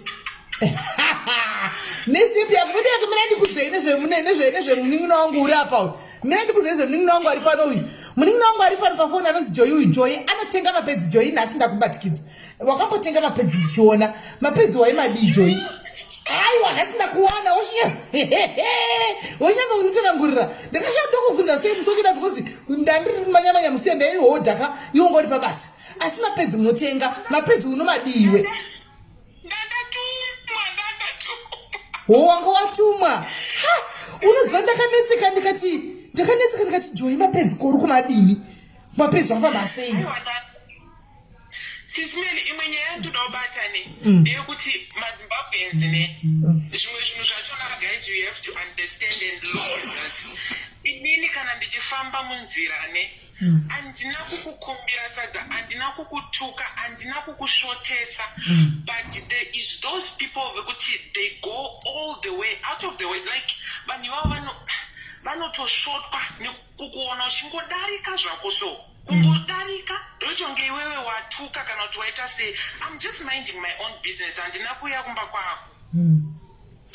Joy murume guys, Joy ave mukadzi man. Mudati vaite kuti varume iye ari mukadzi. Munhu anga aimbove ku life yake yakudhara aimbove murume asi mukadzi. Vaiti mukadzi aiti akapinda mushopu aitotaura nemamwe mazimbabwenzi pandenge dadarika zvitonzi yes tiri kutoshaya varume and look at him and all that stuff. I had to confront her ndikabva ndavabvunza ndikati mungakwanisa here kunditora kunointroduca kufamily yenyu as your husband? Good question. She was embarrassed and she felt like she was so wrong in so many ways, and she actually did apologize. And asingafungidzira kuti ndozvamatauriro ako ndo voice yako and all that. Ndikati it's not all about my voice. Sismeli akuna munhu wokuti if I had a choice ndikade ndaile nechoice I would have chosen to be a statement. Ndifambe ndichiita zvandiri kuita kana kuti ndichitaura zvandiri kuita. Nekutukwa kwatinoitwa tichifamba, nematarisirwo atinoitwa tichifamba, nemashorerwo atinoitwa, nevana vadiki chaivo vakakutarisa kuti kufunga kuti there is something wrong with this one. I would never have chosen my life kuti iite unge ndinotongori any embarrassment from the start. Hazvigoneke. Dai for example, dai zvakaita delicious or if swagger for example, you would say kuti maybe because vanotuka or maybe they just want fame or they just want, but it's not that. Akuna munhu anombochuza kuti zvoni ndingoshautirwa nevanhu kuti inini ndada kurara nemumwe murume. Come on. Vanongokutuka kwasiwe life yako ichitoendera futi wakarogwa kaiwe makorokoro uchine murume wako here uye kumbusipo. Uchina here murume wako ya te akarorwa guys. Ameno kana achine murume wake aive nemurume wake waigara naye eku chazivita ishanda kupi asani nemurume wake waive naye. Chimwe chinhu chinofanira kuziva vanhu ndechekuti if I am sitting, if a lady akashama butt naked up, akashama hauna chaunonzwa hapana kana chinombotondichokonya kana kana ndakatomutase papa nechitonatsoti if only ndandine mazama akadai so kana nane bhodhi yakadai not kuti kwetoti ndinotobva ndatoti ndasi ndatozviwanira haikona as a belief. Come on guys. But iwe Joy chichiri kumira here iwe chero chako chinomira here iwe.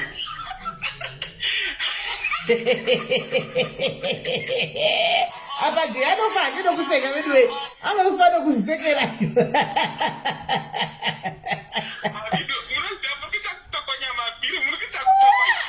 The thing is when it comes to me, honestly speaking, kana pari pamukadzi hell to the no, but let me just see that hunk. Panotokanganisika. Chomira. Panotokanganisika. Let me see that six pack. Panotokanganisika.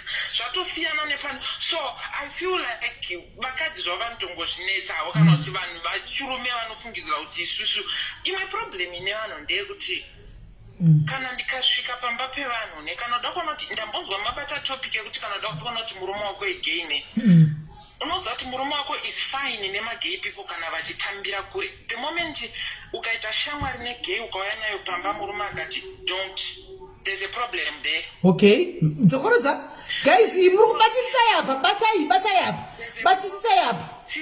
There's a problem. I'm now 30 years old. I have experienced a lot. I have had a lot of friends vakadzi bekuti today ndikamuconfront ndikamudza kuti I once had an affair nemurume wako anoramba pasine kudenga because murume wake is one hell of a man wekuti is a stand-up person mucommunity haambotofungidzirwi ende vamwe vachona inenge yakatangere nyaya yekuti mukadzi ndiye anouya achikudza kuti kana murume wangu anto neproblem nekukuona hatombodi nezvako something. There's a problem. Ukaona munhu achiita ukangona chite munhu kuti kana uchidarika magei adarika pakona kudai so vanenge vakamira pakona vototanga kutotukirira vachishaudhira I can count vanhu vekuti ndakarara navo veduwe asi kuti achinge abva pakona pane gurupu revanhu vanga vachitituka vachitipopotera your mother hold on uyangu rabvira kutendera ari kutsvaga mai vake palife apa hanambomuona ini arimo here mukati umu naimi hanambomuona just greet them and there are so many mothers there saka kumiramira kumaso kwangu ndiko kutsvaga mai vako zvakakuomera hande hedu mberi Joy.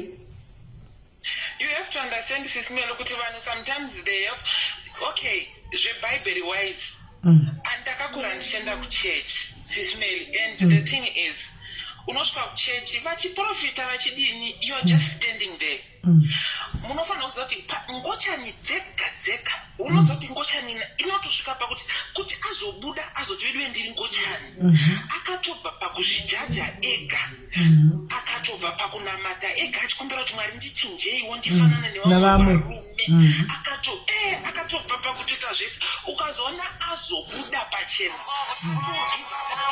ndozvandiri hapana zvekuzviita munhu anenge atogiva pati ndozvandiri atozviaccepta ukaona pachinzi accept yourself anenge atozozviaccepta because wakarwa newe kudhara pache zvako ukatozvinetsa ukazvijaja ukazvipinza court ukatozvidzora ukadini zvese how many vamunonzwa kuti vakazozviuraya anenge achizviurayire inenge iri nyaya yekuti atona kuti I can't fight this and I can't win this is who I am ndanzwa pachibatwa nyaya yekuti zvoni vamwe vanozotanga vakura hakuna chingochani chinotangwa nemunhu akura munhu chiriko Joy chiriko apa ndokupikisa chiriko mirai munzwe sis Melly anenge aine mafeelings mukati alright zvambotaurwa nakora zvonzi environment yauri ndo iri kuti kwete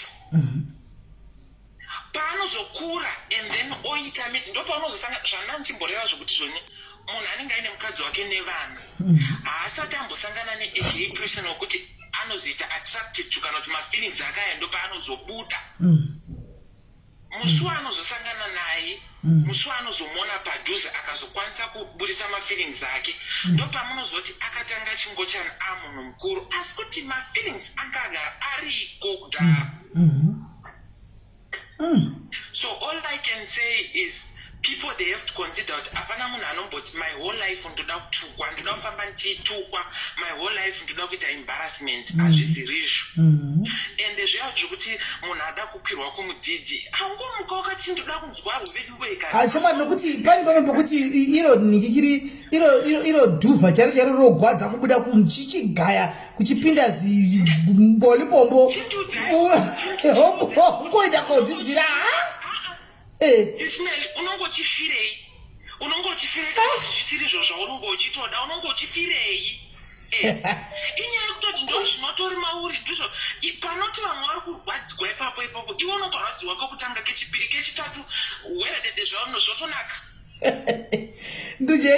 Joy waita mafollowers pano nhasi vanhu vari kuti tinazita raJoy mvumoridiko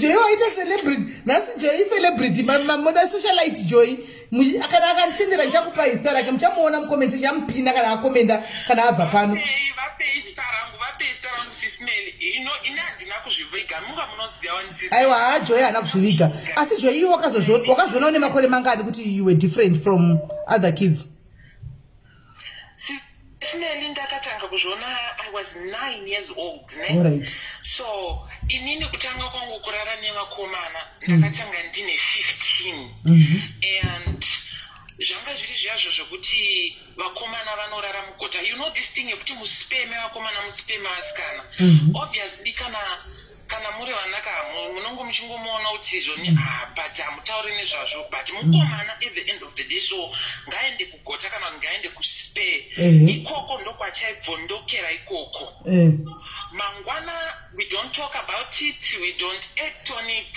sa ukureva kuti kwachaibvondokera mira ukureva kuti pamamuri mugota manzinde mota namakomana vakomana vacho waitita naveyo that means those people vana ava vanga vari mageiwo futi I wouldn't say that today because vane vakadzi vavo nevana vavo So how was that possible pa 15 years kuti anduza kuti toita takadai so muri vakomana mese? How was that possible kana anga asiri? Vanga vachitori vahombe kwandiri vanhu ivavo. So that's how I started experiencing, because I was always so gaily. Ndichitori neshamwari dzichisikana, so I always thought kuti maybe vanga vari vakomana ma-teenagers ari pahosha and then they helped themselves on me. Hey. Sa iwo semunhu akanga achitanga kudaro zvakuita nyore here kuti ungoita go with the flow pa 15 years apapa? Zvakatonditira nyoreka, because even today I still feel like I'm the one who started the whole issue, because of I knew what I wanted as a child. I already knew kuti ini ndaida chii. So I thought nanas ndinotongofungidzira kuti I'm the one who initiated this whole thing. Sajia aunambovhera wakanyenga musikana iwe? No. Papa nyoko wese? No. Wow. Kana shame. Yo. So vanhu manje vana vazive usandijaja ndichifamba hama dzangu. Ndakangofanana newo kuti unonge uchimuka munhu uchienda kubasa. We are the same. Kana usina kundiona ndichirara nemurume wako, kana usina kundiona ndichiaktira murume wako, kwaunogozondimakire ndaita sei? Sange ndinotori nemumwe wangu wandinotodanana naye zvakatosimba. Anondiperekedza kubasa, anouya achinditora kubasa. Soka uri kundivengere chii? Ndaita sei? ezimbabwe zvedu kutaura chokwadi kune vamwe vanhu kuti ndinenge ndinatsotaura navo mudzimba umu mukufamba unongo chinatsoona kuti she is tolerating me kana kuti he is tolerating me, but zvikazonzi yekanuwa uri kuchuza kupi kana kuti anotokutaka nematombo anotonditwema nematombo. They are just tolerating me because tiri muSouth Africa, but vanhu ivavo vanonatsa kuti I still remember vamwe mai vakati zvoni I don't mind having Jolene, so havana kuzviona kuti ndandichizvinzwa at that time. I don't mind, and she was one of the people who kutoti ndaitova fariro chaizvo, but vakati I don't mind having Jolene as a friend, but mwana wangu akamuka achiti Ngochani ndinomutema nedemo. Now that was too harsh. The same. I never looked at it the same, but she actually said it, and she proved the point that man, they just tolerate you as you are, but kana nguva yazofamba azviite. Kwanze voice vakwari confused kapi vari kutoti Joy musikana saka vandiri kuti Joy murume ari kutozviramba nekuda agara voice ndo zvaari chero step yake mukamona akafuratira kudai achifamba munongoti uyo musikana uyu anomaona munongoti uyo musikana uyu amuti haana chinonzi hello Joy kana ndiri kubasa remember ndinoreceiva kubasa so most of the truck drivers maZimbabweans I have issues where I have to explain myself because munhu achikukumbira number everything under the impression yokuti uri mukadzi but iwe waimbopfekawo madress Joy waimboenda kubasa wakapfeka dress iwe rega vakukumbire nhamba inzwai SIS MELLY ndinenge ndisina kuita all the way handina kumboisa mazamu handinomboisa I'm not fully like handisi kupretend or anything so kana apedza kuita izvozvo I look at myself and say musi it's obvious for me kana munhu haasi kuzvionera plus I'm tall kana vana vakadzi vari so tall like na so unozozvibvunza mubvunzo wekuti sometimes because Zimbabwe vanhu vari so narrow minded haasi kuzviona zviri pamberi pake because iye ari under the impression yekuti kuZimbabwe hakungamboita gay people of which ndakatomira pamberi pake ndiri gay asi ari kuzama kutaura neni as mukadzi ari kutondikumbira nhamba as mukadzi saka I feel like and think kuti vanhu vekuZimbabwe vakadzidza more about gays they will understand and they will see kuti zvoni okay munhu igay because mangwana ndoraiwa indoti ndandaenda kumunhu wangu kana ndichifungidzira kuti munhu wangu anga achiziva ezvo munhu wangu anga asingatozvizivi ende comment section mamare munopenga mune nguva vari kukweshera nezita kwai saka Joy vari kupindirana voga pachavo saka Joy zita rakazvipa saka akapiwa seri rekuti Joy ende muri kupindirana voga mucomment section ndiri ngoona hangu macomment enyu muchapedzerana mucomment section imomo pedzeranai mucomment section imomo muri kuita kukoshana moga wena manetsekana nekuti Joy aita murume ene Joy azonzi Joy sei amanetsekana wena ende vamanya kunotsvaka zvino vari kuende kwai hanonzi Joy ndihere Joy ndaona akanzi Joy talenti umwe akanzi Joy chii manogugula wena muri kufamba hanzi ndokumbirawo muite live yaJoy chete chete everyday Beverly Sivanda ndiBev Sivanda uyo ari kudaro hanzi anendebvere haiti ndebvu handiti like ingazoti vanozoti murume kudhara anga ari mukomana iko zvino musikana saka musikana ndandebvere asikana ipi hanzi I know this Joy, she's so lovely. Yes, she is. I know her in person. Sterek, she's so joyous. Muna sina basa ne zvakawanda. Hanzi arebe gwatipewo sita. Acha uya comment section mjamuona, nchampina kana dzoka comment section. Nchampina. Ndichauya ku comment section ndichauza. Okay, now pamagene I think most of the people futi chavakavenga ndeshe kuti kune vamwe vaya. Like, let me give you an example, and I'm not going to sugarcoat it. Atitore zvakaita swega ne. Kune kuti maybe they are don't worry, I got this. Pane mumwe uya anoti they are too extra. But those are you understand? Vanhu vazhinji havafarire vaya vekuti maybe vanotaurisa too much kana kuti vakafamba mustreet anobva atoda kutoita too loud. That's a character. Muri kuvenga character yemunhu ende mobva machipinza tese ipapo, of which that's a character. Him being gay hazvina zvazvinomboreva. It's just a character. Ndozvaanongori hake, ndozvaanotongoiswa ari.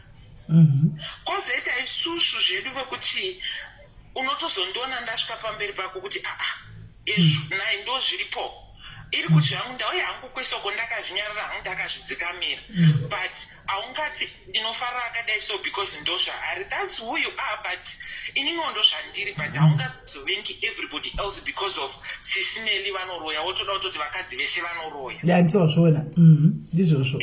So ndozvinyaya inenge iri ngoripo chete. Asi guys kana mukateerera mwana wangu mukomana abva pano ka nezvekutaurwa naJoy zvika izvi guys nyatsodzivisa pfungwa munyatsoona vanhu ava varikuita like they are pleading with us Zimbabweans kuti zvamunotita munotivengerei, what have we done kwamuri mimi, hatina kurora nevarume venyu handiti, and handina kutohura kwacho muchindiona munongoona zvandiri, and then you start throwing shades and then you start showing hatred kwandiri ndisina chenda kukanganisirai. Handina kutuka, handina ndataura naye, handina kudi, munoona vamunoona vanenge vachituka ivavo, and then makutisa tisemu one basket. Hanumazvona ngatichinjei mafungiro edu guys ipapo. Hello. Munoziva kuti the word Ngochani ndichikura I hated the word because word rekuti Ngochani raitwa kunge aritaurike pavanhu vakuru. I don't think today ungangokarwa ungorisimudza pakagara vanhu vakuru. It's like a heavy word. I didn't like it because it described me as mumwe munhu so vanhu vakadzidza kuti hapana pekuti munhu anomuka akati ndoda kutukwa nevanhu. Some people, let me go deeper. I have family members wekuti they blocked me on WhatsApp, they blocked me on Facebook, they no longer talk to me, of which these people, I was very close to them, they were close to my family members, but occasionally they don't talk to me. They didn't explain why, but I just assumed that that could be the only reason, of which so handingambochuza kuti zvoni nditovengwa nehama because of this. Hazvina zvazvinondipa. Dai kuri kunzi kuvengwa nehama ndinoswera ndatova celebrity, ndoswera ndakuamerica or somewhere ndakutravela. I'm not going to do that. So handingamborisk my life guys for kuti uvengwe uchivengwa nemunhu wese for zvinhu zvakadaro. Because ini ndinoona kuti pamba pandiri kugara mujaradhara ndiri kugara as I speak. Let me give you an example kuti ndikashifta from pandiri kugara ndichienda pane imwe yadi, ndikabuda ndakabata bhaketi ndichienda kunochera mvura, vari kumashure kana vapamba ipapa vakaseka, ndinobva ndatoziva kuti they are laughing at me, and kuti nditi vari kuseka neitozi vari kutoseka Ngochani wangu. Handina kusura, handina kupfeka zvakashata, asi ngoti because ndati chero ukasura pane munhu anofanira kuseka ndoasura here, handifanifa kutopfira atogoti tokuti vanhu vanoseka ndinongomanya kufunga kuti obviously vari kutoseka kuti nekuti ndiri Ngochani. Saka ndingambochuza kuti ndichotya I'm one person who's I'm scared to introduce myself or to have friends to introduce me to some people because how is this person going to take me? I'm comfortable in a circle because I'm scared to be judged. Saka vanhu ipapo they have to consider kuti hakuna munhu anomuka akati ini nahangu ndoda kuita upenyu hwangu hwese kana tiri kutaura my whole life kusvika ndafaka ndichingosekwa ndichingotukwa ndichishorwa vanhu vachidhonza vana vavo kuti zvonipindai mumba ndakudarika tinovadya kana tinovaruma kana tinovadzidzisa katsika kakaipa I don't know so I wouldn't choose that kuti munhu anoti zvoni mwana anouya achikubvunza ndakazombobvunzwa nekamwe kamwana svikanzi ataura kuti 11 years one ataura kuti 11 years enderamberi joy ndakazobvunzwa nekamwe kamwana SIS MELLY I think she's like 6 7 zvikanzi aitaura nechitswana zvikanzi wena umwanyana but uratakwa parati short like iwe uri musikana but unofanira kupfeka mashort or something so pane imwe feeling yekuti ndinoti kana vanhu vari kutadza kuona zviri kuona mwana uyu handisi kuzviitisa mwana uyu atozvionawo ega kuti apa munhu akadai so asi kuti anenge ari kupfeka mashoti kana kuti munhu musikana anenge ari kupfeka mashoti kana kuti mukomana anenge musikana mwana ari kutozviona asi kuti asi munhu mukuru unochiza kuzviginowa wobva wauya netantram wothrowa mashedzi people they are taking vanhu vari kutora the wrong energy they are wasting so much energy nekundivenga ofuchini handina zvandendaita chandiringoti accept me allow me to move around allow me to meet my family because ndiri zvandiri because now handikwaniseka kuenda kuZimbabwe ndakangoita zvandinenge ndichida kunge ndiri zvandiri kunondingwenda nogara kuAmerica naijoy ndichitiza vanhu vangu ngavazvigadzirise vanhu ngavazvigadzirise aiwa ndiri vangu kuti kana uchida kungoenda kunonyatsonosununga ikombonoka kuAmerica is the best place to go unongoenda ende kumaAmerica vanotopiwa visa nenyaya dzeugay idzodzi undopiwa tichaenda kana vanhu vakaramba vakasunga musoro tichaenda ndanotanga life yako kuAmerica unongopiwa pane pamwe panongoitwa magay wati amene magrupu emagay kana kuti mafunction emagay ukatora apply visa chindi kuende kokoka vanotokupa wotorega kudzoka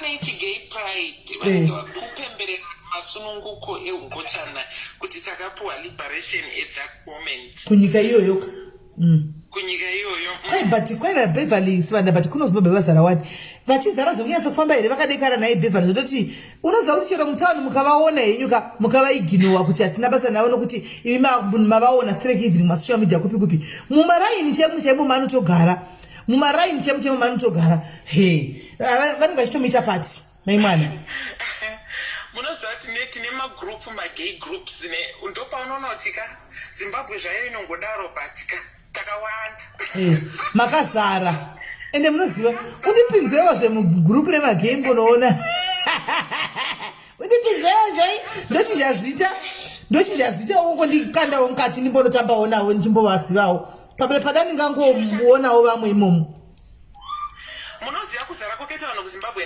ine way zvakangoipa chete pakuti vanhu pavanenge vachiti ngatisununguke itai kuti tisununguke kana kuti tipei freedom yedu inyaya yekuti vanhu vakwanise kudanana in public wo zvisina kuti tanyanya kuwanda zvino vanhu vanenge vachizvita vakawanda asi variko saka nimanje kuramba kwamuri kuita muri kupa varume venyu mukana kuti tivavige titi zvatinoda navo ipapo ndopamunotiomesera ipapo ndopamotiomesera ipapo asi joiwe wakatombodanana nevarume vevanhu here iwe SIS MELLY Bible obvious joy remember murume womunhu uyu achitokunyenga ainge achitoziva kuti iwo utori gay handiti otonyatsa kunyenga zvakadaro ende regai ndikudze tactic yaanouya nayo anouya nekuti you know how it is kusha kwedu there is no way I could have come out when I had a chance So I had to do this for those statement kanokupa iwewe as a gay person akabuda out of the closet kana kuti achiri mudiki asata arora kana kuti asata azviviga to the point yekurora ne unobva watomunzwira titi because you are saying he's one of me kana we are in the same category takatosungirwa zvinhu so I understand kuti iwewe you have to keep up with that because family anenge achitoiti it's a front yekuti inini handikwanise kubuda sakani and ndatova nefamily so I just have to take care of them but you're just going to be there to satisfy me that side. Saka meaning to say kuti kumukadzi wake kwakaita vana uku anongoitawo zvokungoti ndingoitawo asi hakuna chinenge chiibudako. Sisimeli vakadzi havataura mudzimba umu asi kuti imi vakadzi nhasi taurai vakadzi comment section aiwa kana asikana honai zvakubuda panapa honai zvakutaurwa panapa vakadzi taurai chokwadi nhasi idhere chokwadi ngachikutaurwe chokwadi nhasi kuti kumba saka murume kumba unechira kuti kudiko anenge ungoti jobo here osiya kana kuti haitoshanda hatodi chiche chitika varume yote manotsi murume kumboka anongoita kuti zvindibve vakadzi unozvisa kana murume wako achinatsokukupa asina kutaura kuti inini am straight murume ari straight unomuona kuti murume wako ari straight unonatsozvifila kuti murume wako ari straighter but vakadzi since paculture yedu as Zimbabweans we don't talk about some of the stuff vamwe vakadzi they are quiet but pambedha apa hazvitobudi because munhu anozokupa ndopaunona kuti munhu murushuvira kukomenzesheni ka murushuvira handisirini guys murikuzviziva kadzi guys nandisingataura kudaro murikushuvira kwai kana kune murume wako kuchema nebonje mumba usingatiwa kuti hakuna kamurume kachingodaidai isa question mark kwanzi murume wako cheshandwa kushandura kunge uya unokamura unzani uyu maohoma mahoma vanhu vakauya vakatenda pano kuti aiwa mahoma unobata basa handi mazvona saka na murume wako hanzi asingazobata basa nemazvo achingori zvokuti zvindibve kune kwano tinowana murufaro iquestion mark iyoyo gara wadi wakaita kutarisira iyo yanzi red flag iyoyo nasika nasi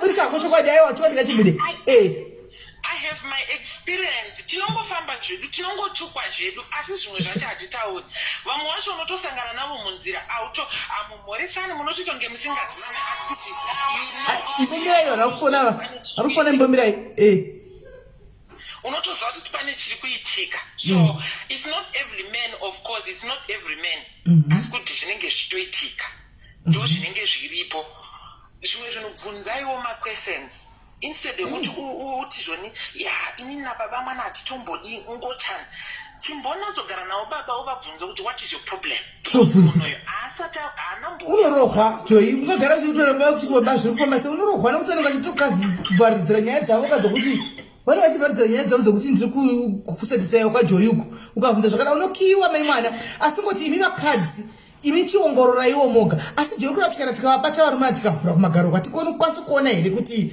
something chingatipa clue kuti munhu hapana mbera mushi anotika svatavhura nhasi tikakuona unoziva kuti chimwe chinhu chinoitika ndechekuti pane maquestions ekuti unobvunzwa nevanhu ekuti zvoni akafana nekuti like zvamuchangopedza mukubvunza kuti hauzvioneri what are you going to see hapana chaunomboona sisimeri because everything is just normal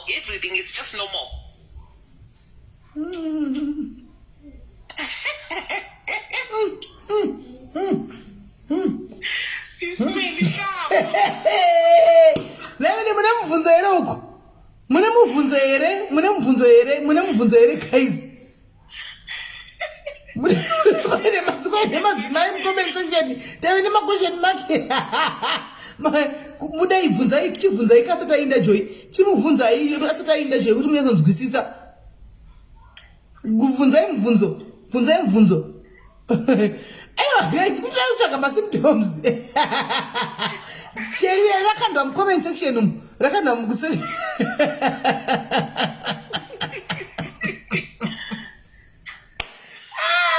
nhasi bodo Wewe maiwa mawari settlement ajoya.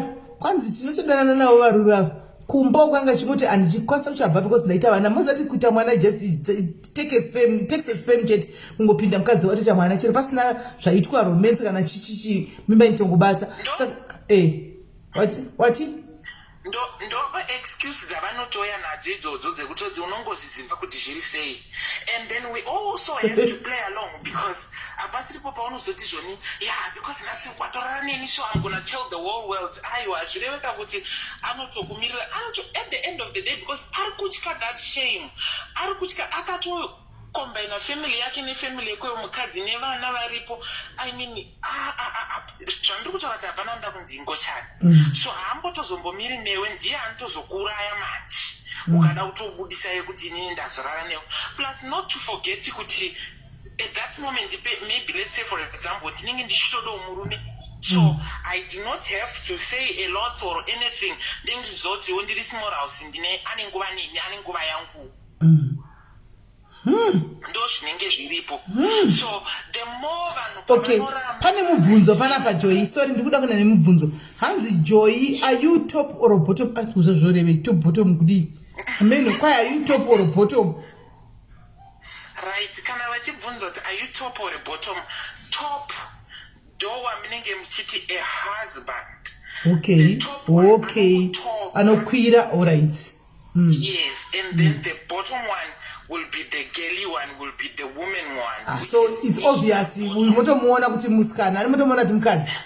Motomuona saka iwo zvaunotwa ukuthi wa bottom, top ichi ndo chi bottom yacho uri kuti wa bottom muri semukadzi iwewe.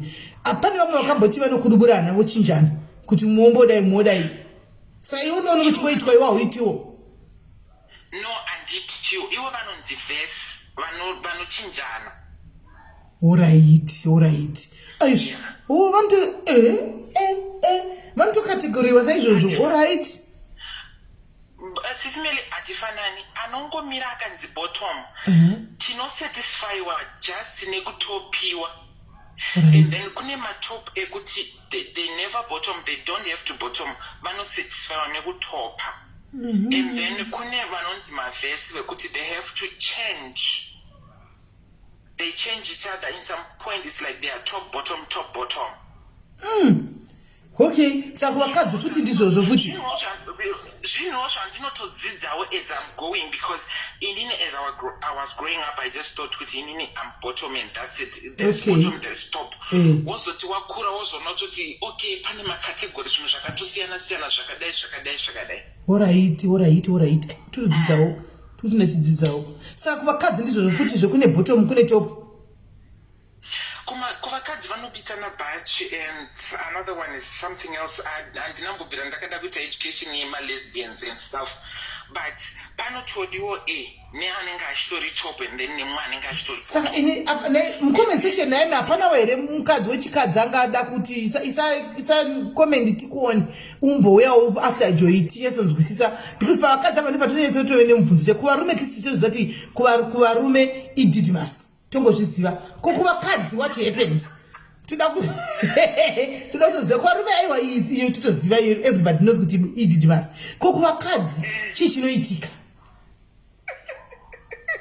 Hatina information yakakwana panyaya dzevakadzi apa kuti zvinofamba sei. Todawo kuzivawo, handi kudzidza kuda kuzivawo. Isi mukatibvunzawo zvevakadzi totokuudzai. Imi chitiudzaiwo kuti zvinofamba sei. Ndisati ndaenda SIS MELLY ndoda kusiya ndabvunzawo mubvunzo. Bvunzapo. Kune vakadzi vaya vanonzi nemurume handisi kudawo kundoda kuisako. What do they think? Oh, heyo imwe red flag.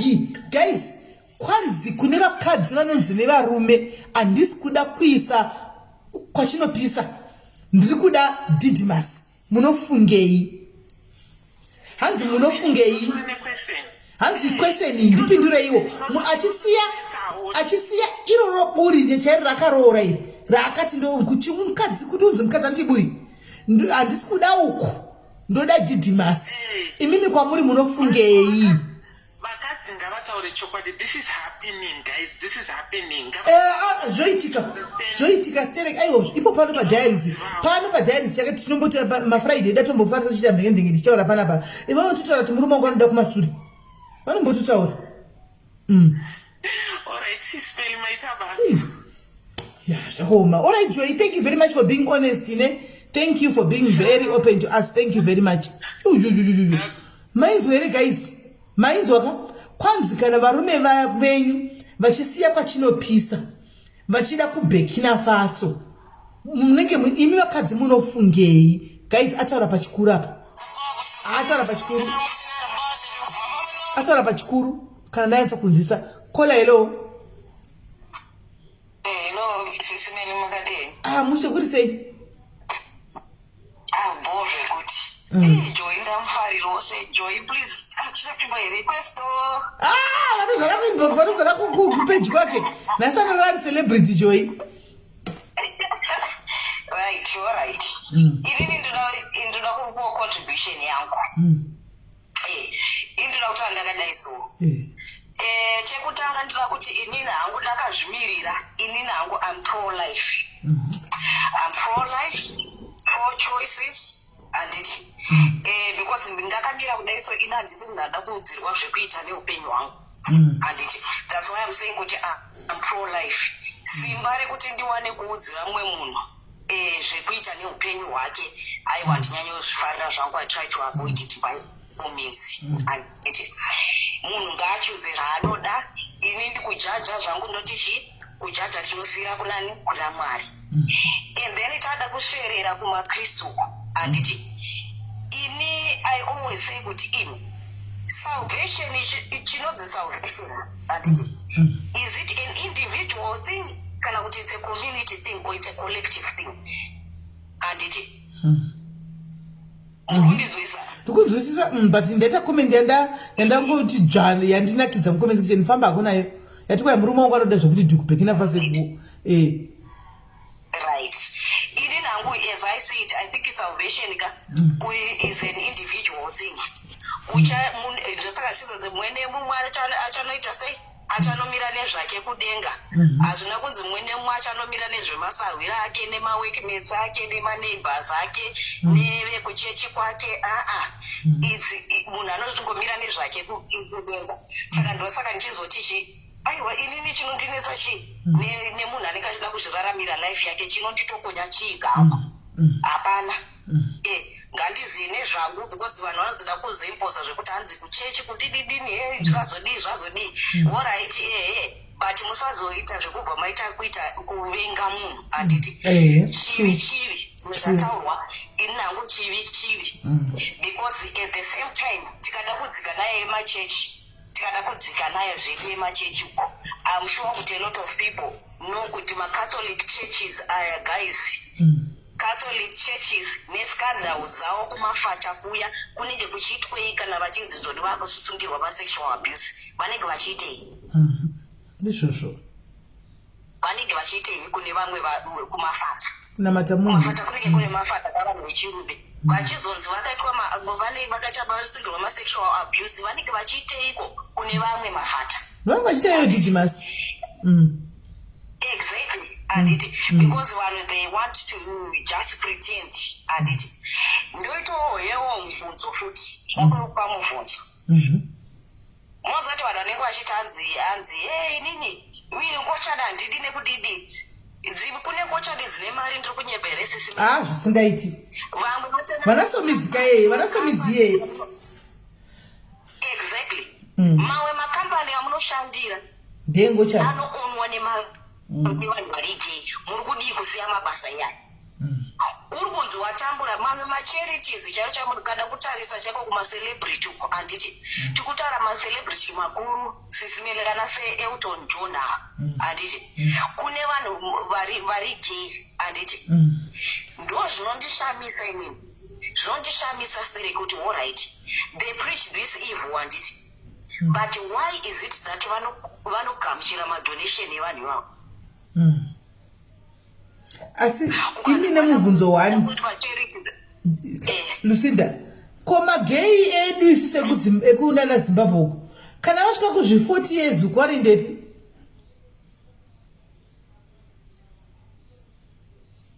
kuti vanendepi wakamboona gay ine 45 kana 50 kana 60 ini ndina ari kuno ndinoziyani kudai inasanamboiona indaitofunga kana kuda neeje kuti kana vasvika vanodzokera kuita sei ndozvaitofunga kuti ndovakaitaita chigei vakaitaita kana vasvika kuzvipoti uko wodzokera kuita sei zvavaitofunga because hasanamboona gei akachembera ne70 years hasanambomuona saka vanozopererepi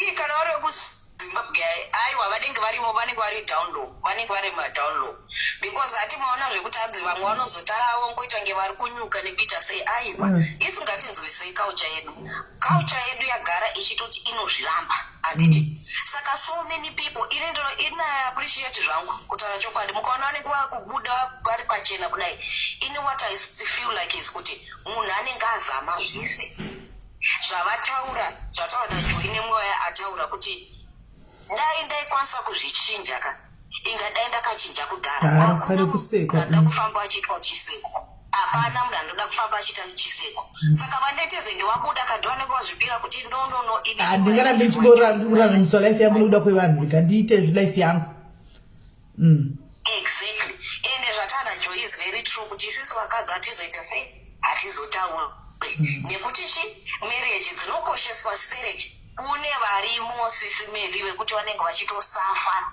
they are suffering in there achinyatsoziva kuti uyu munhu wangu anenge anosiva kwese but kuti ndichizotaura kuti nai sisimeli baba mulini wenyu panapa handisi kunzwisisa ndichataura handichatauri ndakutongonyarara asi kutaura kuri nani guys tionesane nekuti inenge isiri mhosva yako veduwe ngatibudirei vane madzimai asi ngatibudiranei pachena munhu inenge isiri mhosva yako andimona inenge isiri mhosva yako kuti mwazowana kuti murume wako aita ngochani wosiri ngatibudiranei pachena pana pakana yakadona lusinda vane varume vari kufungidzira kuti varume kana kuti vakatozobata kuti varume vavo ndo zvavari kuita please aiwa budai pachena tionesane tione kuti haufa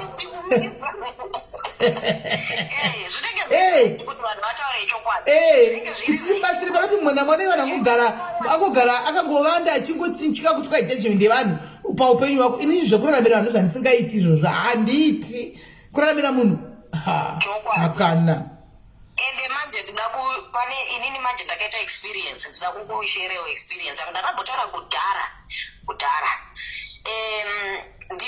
pane mukadzi wandinoshanda naye handiti mukadzi uyu wandinoshanda naye indakarwadziwa isisimili ane vana 2 mukomana nemusikana handiti ane vana vake 2 kudaro mukomana anoda vakomana musikana anoda vasikana mwari wei saka mukadzi uyu tinomudedza tichiti grema ndikati naye grema imbonyatsondiudzai mimi imbonyatsondiudzai kuti how did you feel handiti when your kids came out to you akanditi iwe rega ndikudzi ini for me it was a matter of saying kutoti yekuti ndakatosvika papoint yekutoichuza kuti what is more valuable to me this marriage kana kuti happiness yevana vangu handiti vakati zvoni ini zvakaitika kanzi when my kids came out handiti zvikanzi baba vevana ivavo vatovanhu vakuru zvikanzi baba vevana ivavo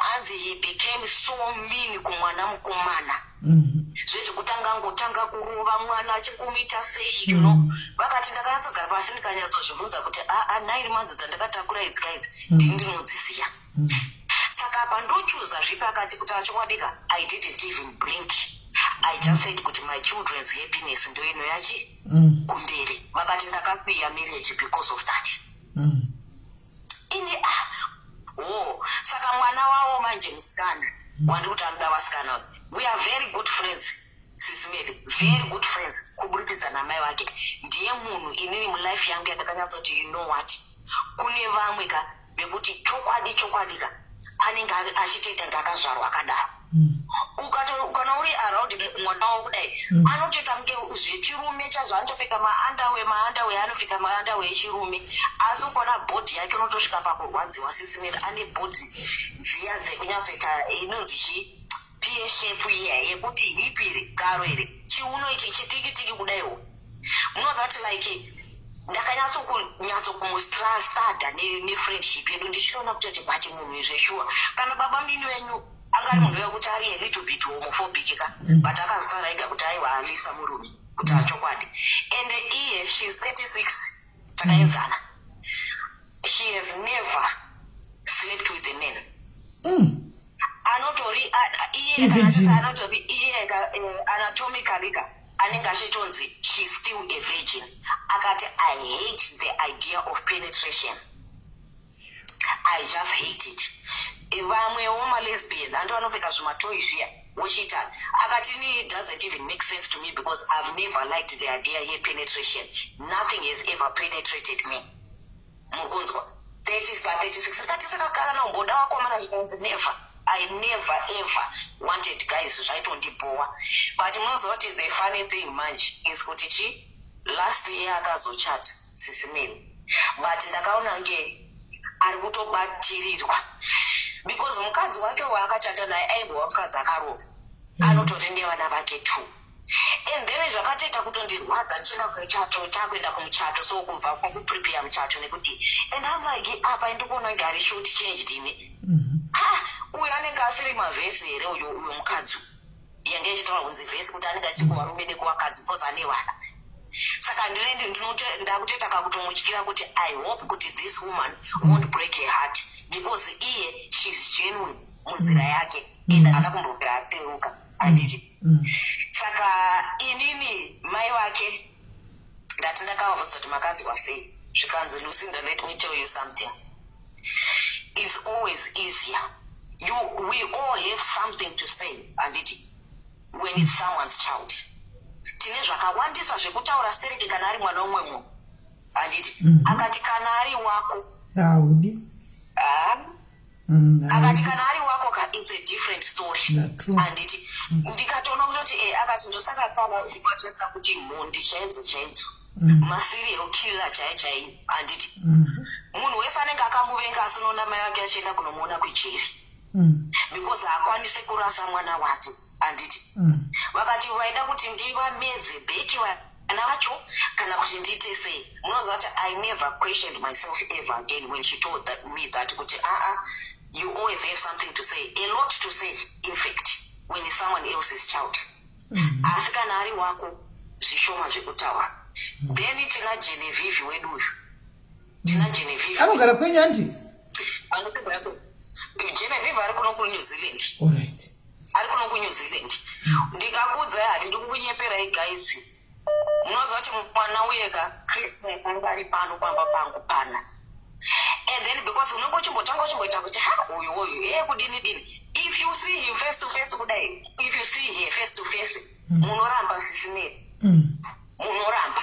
Vakauya pano Christmas akadzikama akaita sei ndikasukirwa mapureti muno handina chandakatomboita indakangokwanisa kubika kachipika nevanhu ndichihosta ndokubva auyawo nevamwewo vakauya naye and then I was like wow muri kuona saka inangu I choose hangu kunekela kuaccepta vanhu izvo zvekujaja izvi nditotongosiyira Mwari because neniwo zvivi zvangu zvakaita sei zvakawanda saka ngatingoziva kuti tese tiri patiri panapa hakuna anoramba tese tiri patiri tine kachapta kelife yeduka kausingadi kuti kaverengwe out loud tinotori nezvivi zvedu zvokunotokatoti baiwe munhu akasara kuti akazodaika pane pamwe pekutoti in your life iwe wega there's a chapter yausingadi kuti iverengwe out loud maita zvenyu SIS MELLY. Right, thank you very much Lucinda, powerful, thank you. Wow. Right, pane namba yanga ichifona yekuZimbabwe apa, namba yafona iyoyo mirai naimi apana weri maLisbon mumbofonawo namba yekuZimbabwe yari kupi nai vasikana vanoda muvasikana mupo weri mumbofonawo kuendepi kunamba yakasanga achifona direct anenge achifona direct. Alright,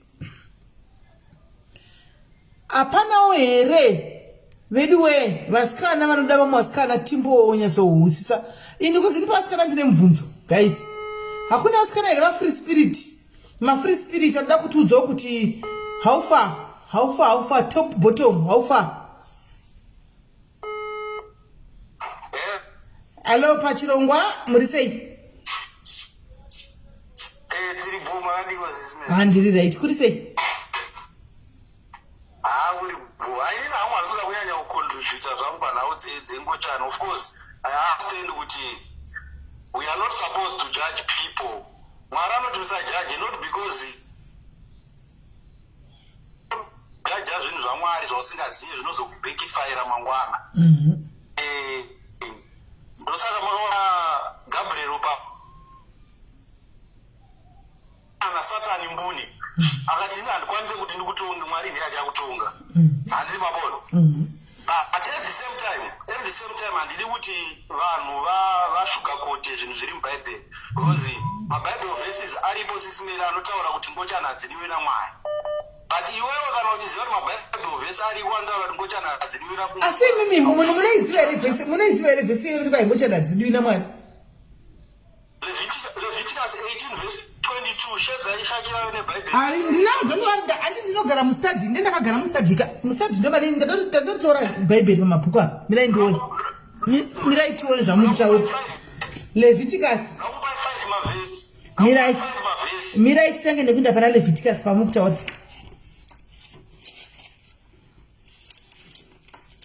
Leviticus 5. Tinyatsozvinzwisisa. Leviticus 5. Leviticus 18:22. 18.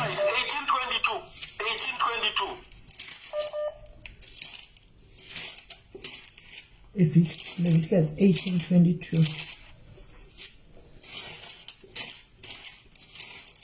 18:22. Gate is right. 22. And the reposition in hey, Davanako Sangana nayo. Hansi, no man is to have sexual relations with another man. God hates it. No man or a woman is to have sexual relations with an animal. All right. Okay. Leviticus 20 verse 18. 20 verse 18. Hey, Nasi Edu. Verse 18. If a man has sexual relations with another man, they have done a disgusting thing, and both shall be put to death. They are responsible for their own death. But if a papa the disgusting thing, komuro ya it is really disgusting. And 1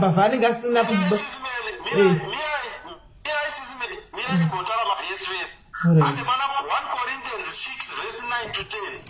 Asi kustadha dzemagei chete because madururu ari kudzita nemumuromo nemusoro. Ndinaupa mavhesi acho kuti mungoverenga, but inini I don't judge them. God has a way of doing his own things. First Corinthians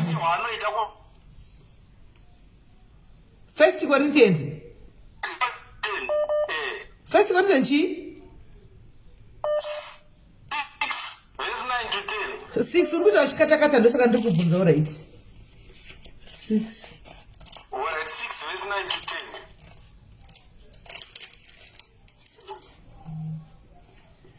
Surely you know that the wicked will not possess God's kingdom. Do not fool yourselves, people who are immoral or who worship idols or are adulterers or homosexual perverts. But I found out what you wake up adulterers even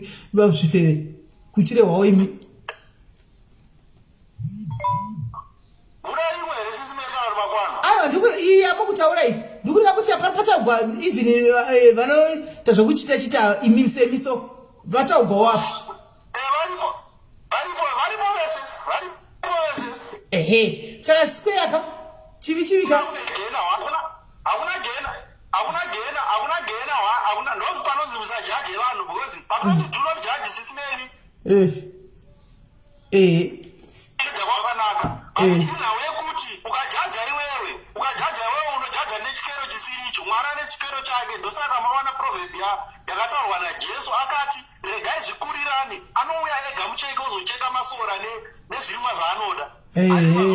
yashuwa nokuti ini kana ndojaja munhu ndakujaja munhu maimwana nezibhaketi charo zibhini riya chairo mwari vanenge vane chisikero chavo chavanomezha nacho indoda kumezha neririri asi ini ndine rakadai amuna vhesi mubhaibheri rinotaura kuti mwari anovenga munhu anoita chakaipa. Mavhesi anotaura kudaro mubhaibheri anoti mwari anovenga chakaipa because chakaipa kuna vanhu vanoita zvakaipa. Unogona kuvenga munhu asi hedu handazi mavhesi matipa imavhesi sure do not judge imi makafitasa imi mudenga kune ucharipinda kauti changorionerawo kumhepo sabhinya denga riri kure sisimeri denga riri kure ndosaka ndichava denga inyasha hachaiko hachokwadi nokuti kunyaso rinanzva denga iri kaini totoda kuti mwari vauye vatimiririre apa nokuti amen inini chandro ini kuti mwari anozvivenga zvakaipa izvozvo zviriko but ndakati Ngochani aende kudenga nenjinye pabhozi panguva yake yekuti ada kufa otowana denga iwewe wakagara usiri Ngochani otorishaa denga hazisi mazona. True, very true. Very true. Imagine unaona mbava Jesu wakatoendacho muri kubreka wakubreka hanzi tinopinda sisi mwari vane nyasha saka vane nyasha waka even nengochadza chero handiti tise tiri kungotadza aiwa ndikureva hangu munhu anyora mucomment ndikureva munhu anyora mucomment section ndiwa ndiri kunotaura alright ndoba ndiri kutaura inini kuti mwari ane rudo mwari ane nyasha because vanhu vawana mbavha iri pamuchinji vakarembera padanda vakatoti uyu haana denga raari kuendawo hani mabona vakatotaura kuti pamuchinji vaaaade ndakakujaja nhasi let me say okay ndajaja munhu anenge taterishas vanhu vandati taterishas aende kudenga Ngochani ini ndobva ndafa nhasi ndiri pamusoro pemukadzi vanodi kuita upombwe naye ndoenda kuningiri kugehena after 3 years atendeuka kuenda kuna mwari handimo taterishas otendeuka kuna mwari because bhaibheri rinoti kunyange zvivi zvako zvakatsuka seropa ndichazvichenesa zaechando hani mazona saka kana zvivi zvakatsuka seropa iwo handiri unozoona kuti zvivi zvengochani zvakatsuka seropa ndozvinotaura mwari manje kuti ndichazvichenesa dzimazai machando tendoka kwandiri neniwo ndichatendoka kwauri saka Ngochani akaenda kuna mwari munhu wakatosikwa namwari aribopa kuti mwari kana vagamuchira munhu wavo vanogona kumushandura hani mazona because nyasha dzinoshedzera kuti hatina zvatinoita isusu sevanhu venyama hanzi hakuna denga hakuna gehena hanzi our heaven or hell is here nothing later zvichireva kuti panapa ndo pazvinoperera musi wokufa ndomusi unoguma nyika yako ndopati kutaura baba kuti hatigone kuzojaja kuti denga hariko kana iwo kana vachizoona kuti hakuna denga ndo maonero avo hatingavapikise asi manzvadzi munonesa kunga denga riri kwei denga ririko sisimeni saka mira nzvadzi yangu mira saka uri kuzvaona kuchizoita dhere kuti vanhu vasachamuka kuti vanhu vasachamuka niwakafa chichinda kamunotongwa vanhu vasachamuka sisimeni saka kune vamwe vanhu saka kune vanhu pane patichaparadzwa nyika isi tizomutswa kana kuti kune vasingafi vanhu vese vanofa ndosaka muchizoone kuti Adamu akatadza munhu aiwa mira kana uchiti hanzi tichazomuka tose tichiti that means musi kuchatongwaka kune vanenge vasina kufasva ndakubvunza saka chatanga tafa nyika tose here pano pasi ukati aiwa ndikati saka kune vasingachananzvi rufuka vachangomirira kuti vachangonzi nyika yakuparira vari vapenyu tobva tangomutswa sisi vanenge vafa handiona tochingosangana navo tochitotongwa mina ndite sendokudzidzisa mbichana ipapo sisimeni bhaibheri rinoti kubva kwaAdamu paakadya muchero munhu wese akatongerwa rufu because of the sin of Adam all men shall die munhu wese anofa my washingi I am just hosting I am just hosting I know what I believe in I am just hosting zvese zvandatosaka ndiri kugona hosting yacho kana makuti am doubting saka that means I'm number 1 I am hosting ndinoenda kwese ndinowira kwese ndokwandowira handei kana muri mpenyu imi sisimeli zvinoitika mai ndezvekuti munofa kana muri mpenyu Jesu akuya munofamba mautomuka instantly ndopanotaurwa nebhaibheri kunzi vakaipa panonzi mukubwera in the blink of an eye kubwera kweziso mimi munofa mubva mamuka mane mumwe muviri wamunenge mapiwa wekuti okoyana pasta kwaijambata nemuviri munyuwani pastaka muviri uripo handiri mazuva munhu akasika wakatu here sisimeri pane munhu akakrietwa pane munhu akafomwa handi mazona god created man in his own image he created man in his own image but man was formed out of dust handi mazona ndo panonzi ivhu kuivhu ivhu rinoora but munhu haaore munhu anodzokera kuna mwari handi mazona munhu akatosikwa kaviri sisimeri pane created man pane formed man ndo nyama yedu ishi yatinotsira chingochani nayo iyi then created man ndo mweya wedu uyu unogara matiri unotoziisa kuti izvi zvakaipa izvi zvakanaka ndo created man saka iwoyo mweya iwoyo uchabuda ugara wawega ndo unozonotswa unopfekedzwa imwe nyama inotsva nekusingaperi kana kuti unopfekedzwa imwe nyama inobwinya nekusingaperi so panhau iyo yebhaibheri andida kutaura bhaibheri rinovenga chingochani that is undisputed ndo zvinotaura nebhaibheri bhaibheri rinovenga chingochani haridi chingochani handi mazona but bhaibheri rinoti do not judge because why imi munogona kuzoti pakujaja bhaibheri harivengi chingochani chogara rovenga ivhini chihure hangadzi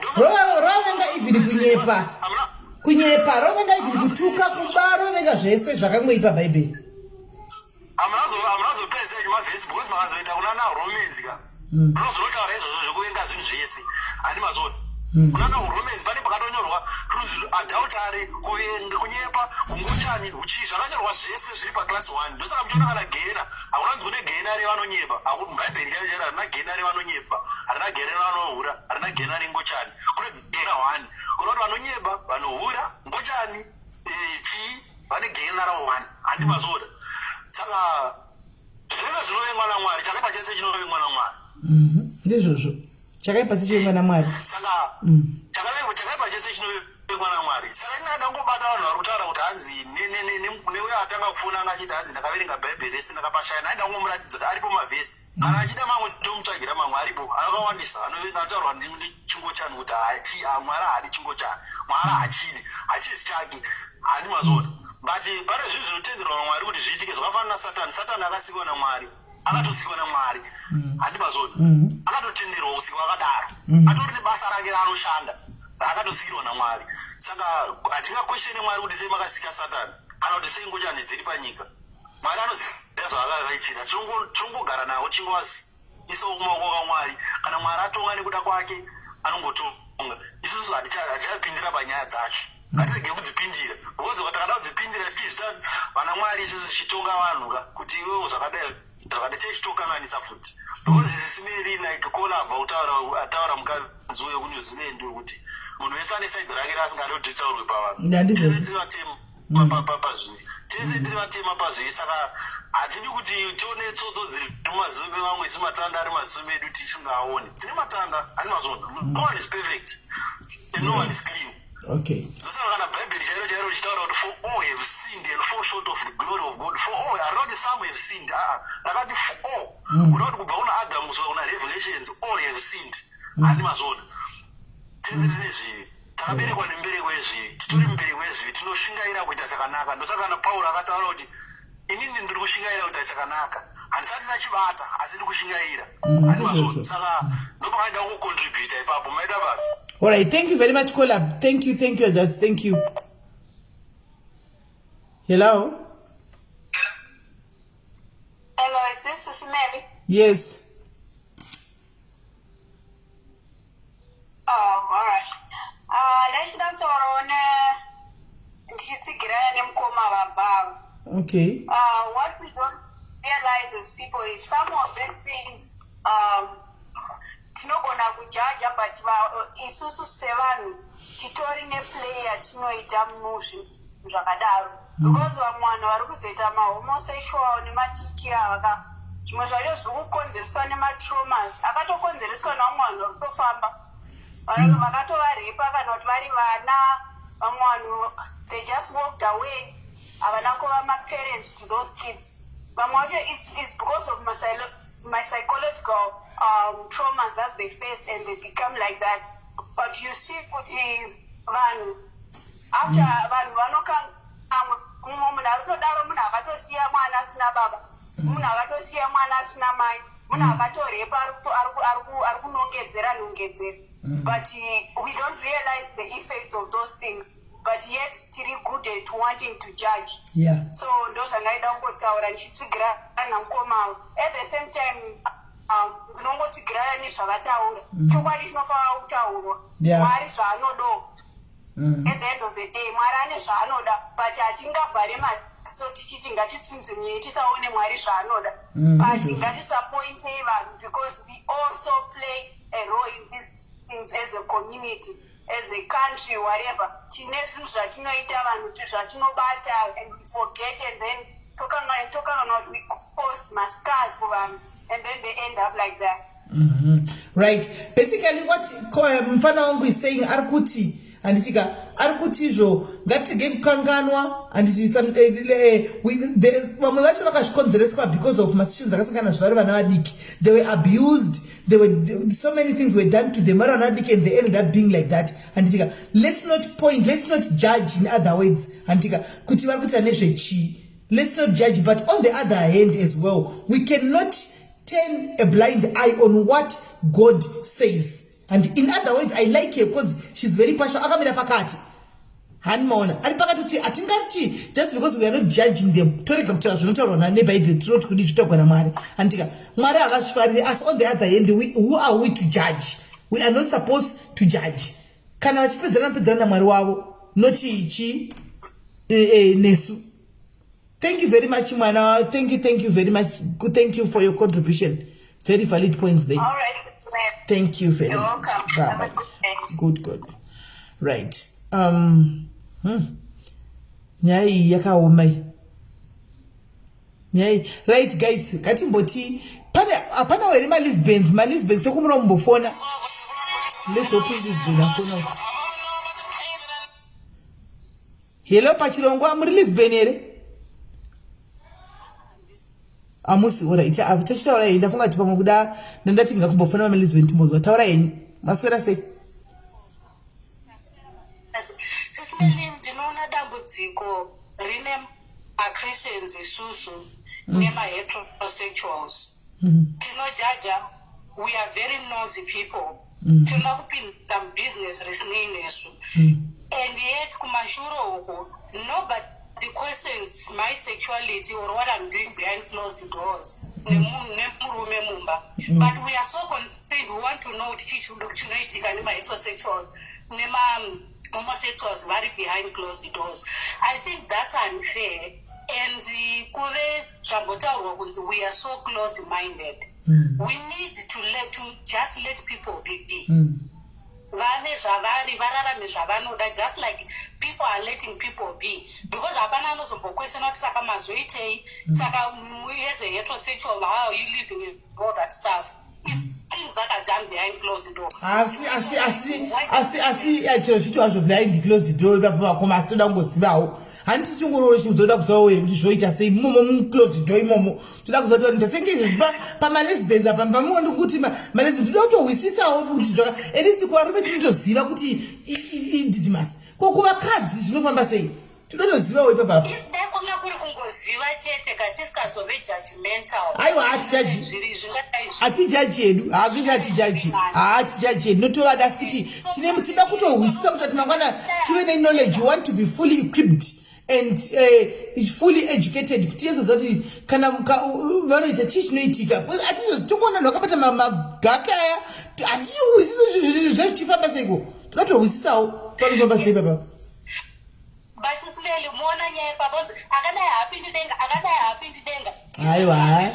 Last week maita program yemujolo banapa. Unonzwa munhu ari kubva ndikanombopinda komenda mai washingi kwai namai washingi per woman is the clit rubbing and it's much sweeter kufona zvemai washingi fona zvinonyatsa kuti tizipa education zvizere tizive kola ndirira mberi.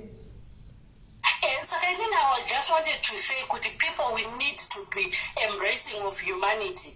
People are born different. Homosexual, doubt. that is not true. Munhu anenge akagara angori homosexual akazoita come out ave an adult. Because vana vadiki chavanotozviziva kuti inini ka nditori different. But ipapa handisi kubvumira nemi. Takambobva interview Swaga pano akaramba makamunzwa Swaga interview akatirambira tianzi inini nditori straight. Akataura Swaga. Guys, kuna remember chitaura naSwaga pa live. Swaga akaramba akati inini nditori straight inini Ngochani zvindakazvitanga ndakura ndadisappointwa nemukadzi wangu ndiyati ndakuita Ngochani. Akazvitaura. SIS MELLY, I don't think so. Yes, zvakangona kunge akataura achidaro. But kana uri homosexual, SIS MELLY unenge uri homosexual. For one thing, inini pachezvenyu munatsozva kuti muri straight. You are going to be a fish out of the water. Mukaenda mukupinda relationship yema-lesbian. Saka apa yes angada kutaura zvake akuda kupa blame to somebody. Asati aita come to terms with his sexuality or with her sexuality. But it's one like them and theirs or something like that. But because you can't just switch, you can't just do the 360 degrees. No matter how much vangani vakaitwa heartbreak, ingavana vanambochinja wani kuenda kuti ndakuda vamwe vakafanana neni. I mean, asakaita fully come to terms with the sexuality yake. Okay, so you are born that way. Unozobuda chete at different intervals. Vamwe vanogara vazviziva vachiri vadiki. Vamwe vozotanga because society yatiri kubva in. Because the most acceptable explanation would be society ndanga ndichibva zvasingagamuchiriki. So which is why pakazobuda ave kuti independent in their own environment and where you are paying your own rent, buying your own food and clothes.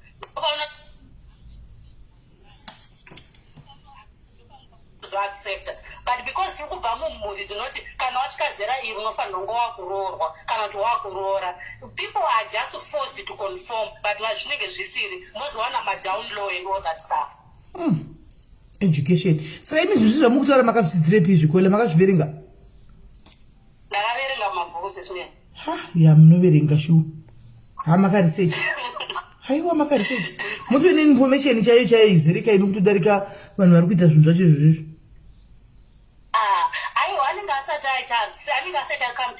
Asati come to terms. Because hapana munhu anombochinja. People are born very different. Inini nyangokandiisa mune vangu madzimai tonogeza tese kurukova. Hapana chandinombonzwa because anombogara ndakadaro. Nyango ukarambana nemurume, nyango ukarohwa zvinenge nemurume, unogona kutonotsvaga mumwe futi mumwe murume.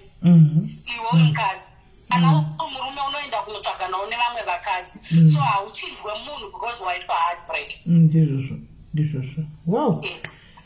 Tikudzidza mene asiri kudzidza ise mwani nhasi ndinobata ndane knowledge yose izere. Zvose nhasi ndota ndakabahead will be fully loaded knowledge. Let's hope more kudzidzawo. Thank you very much. Thank you rega itinzwe vamwe vari kufona kuti nzoti vari kuti chi. Okay, thank you SIS MELLY. All right. Right guys, ndaisa number you wedwe ndaisa number wedwe ndikukumbirawo ma-lesbians achena mufone zvandambozoti kwai biosexual zvikaanoima bisexual haasi ma-biosexual munondiregerera wedwe kazozviziva here zvose izvo zvokuti bio nenditofunga bio oil nenditofunga. Alright guys, varipo here ma-lesbians achona mufonewo tinzwe ma-lesbians uyai mudzidzisewo tinzwe zviri kufamba sei. Nai malezi acho fonai kana muripo namba ndakapina fonai timbonzwa malezi kana muripo fonai timbonzwa malezi fonai timbonzwa kuti vanzi vanokushana to be.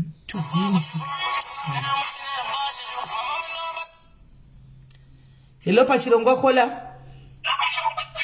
Hi SIS MELLY. Muri sei? Ndiri pa live here. Mutoripo pa live chaipo live and kicking. Disguise a voice. Ndazviona hakudzira disguiswa. It's bo lati. Yeah, inini ndinoita mujolo but ndiri married.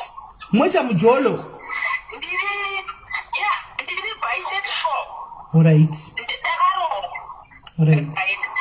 Saka pandakaroorwa nditi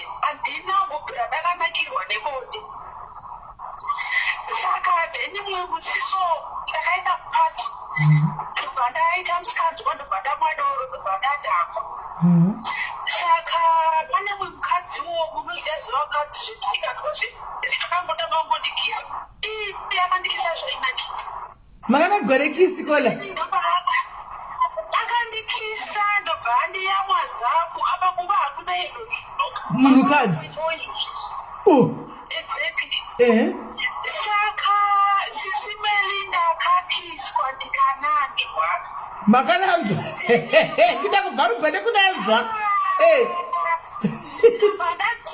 achibva adzika kuzasuko achibva iye inonzi sizasi yandakaitwa sisimeli ndakatunda bhaketi muri vese herini saka from kutoenda mvuro imi muri kuda kuti makatundiswe muri kuda kuti makatundiswe nekunanzwa chete kunanzwa chaiko akandinanzwa akadze kudaroka toiti sizasi kuti mukadzi akatarisa uku kuruma mukadzi akatarisa umwe akatarisa uku umwe akatarisa uku because hazviiteka kuti munyanzi kuti zvinangani saka munofanira kuti umwe akaisa kudoko umwe akaisa kudoko saka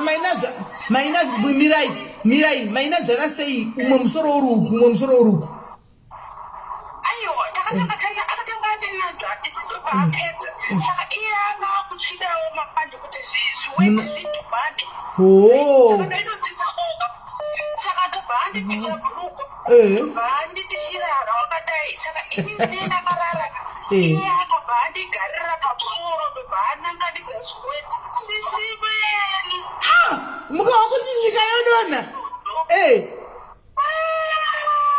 mukava kuti jesu wausvika nyika yoguma ndakarira ndimi saka from there ndinotoda mudholo saka ndichida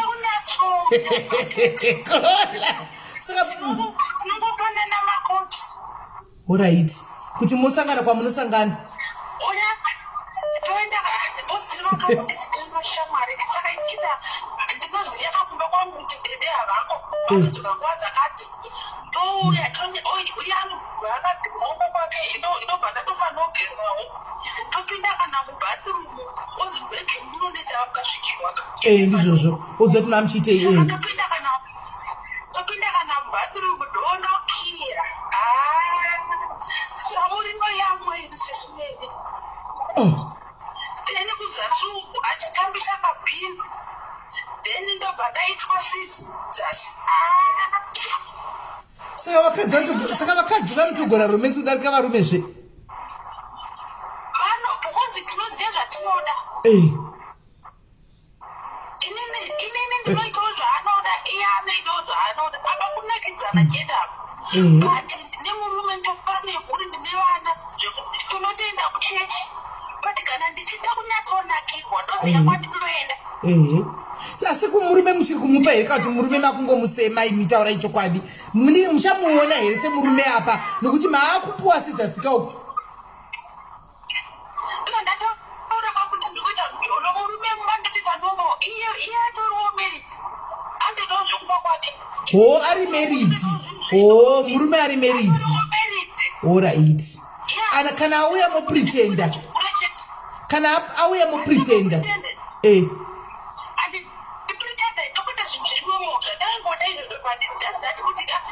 izvi zvakandinakira izvi zvisike kozi zvinonakidza sisimali zvinonakidza saka uyu mwenyu patina wenyu haana kuroorwa here ayo patina yangu akaroorwa ini ndakaroorwa right saka kana tambofunga maybe once in a while maybe once a month anouya uba kwangu andonomba kwake tonodhubadzana zviweti zvedu sisimeri hapana chinhu chinonakidza like kunyengwa nekabhinzi kanonaka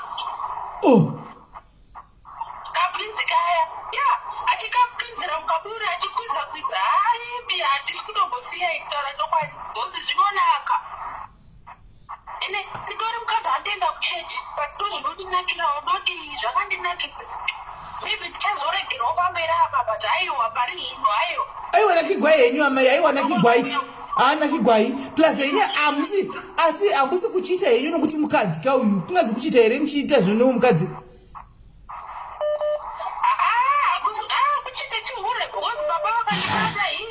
chihure musingaitwi penetration hati zvinongoperera mukuita sizasiyo nomungona joeni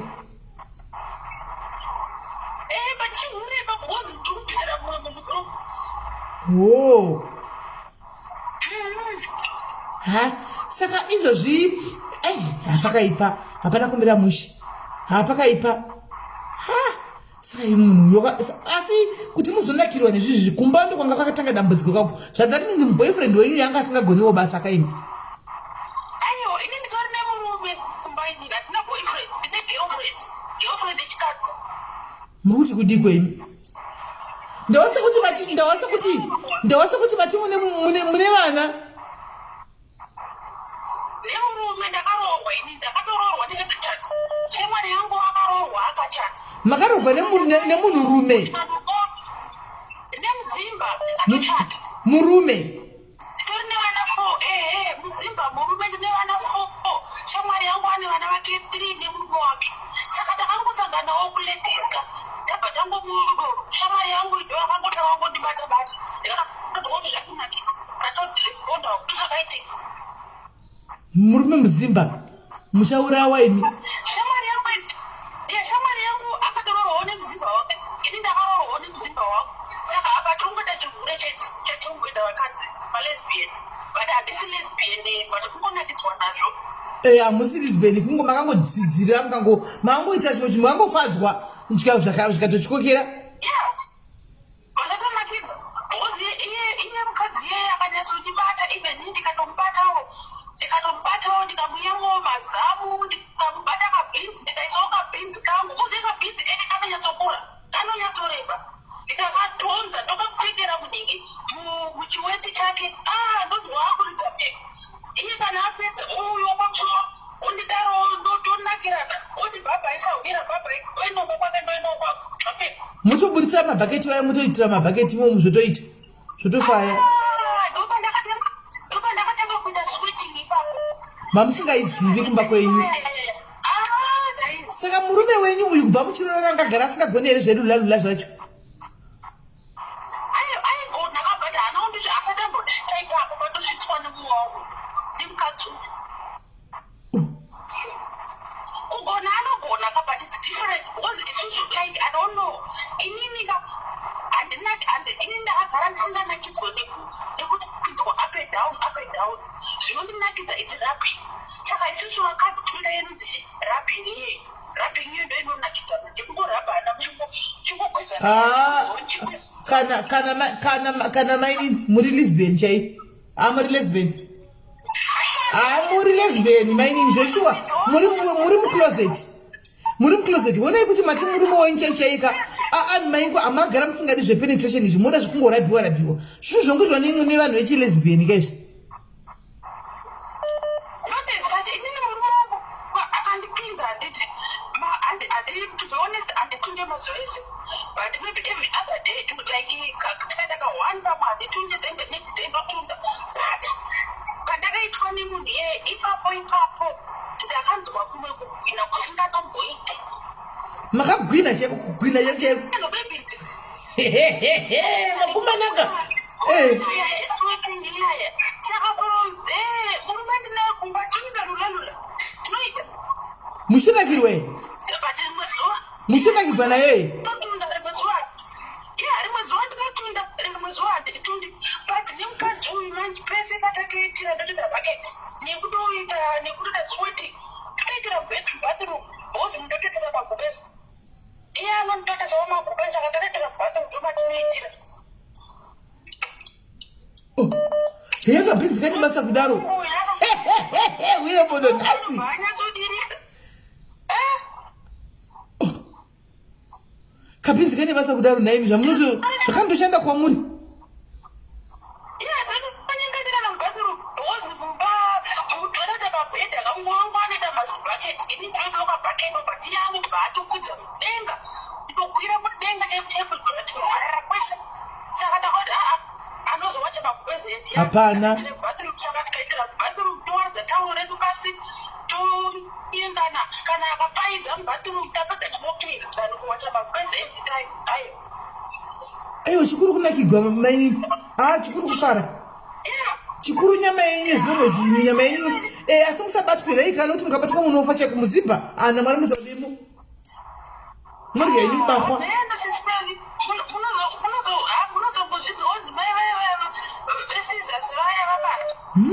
aiwa tatisawo izvozvo hatidi kuwa izvozvo. Thank you for being honest. Aiwa havasi kumba kutukai kana havasi kuramba kutukai kana. Thank you very much Cole, thank you. Yeah. Hey, Cole, hello. Cole, hello.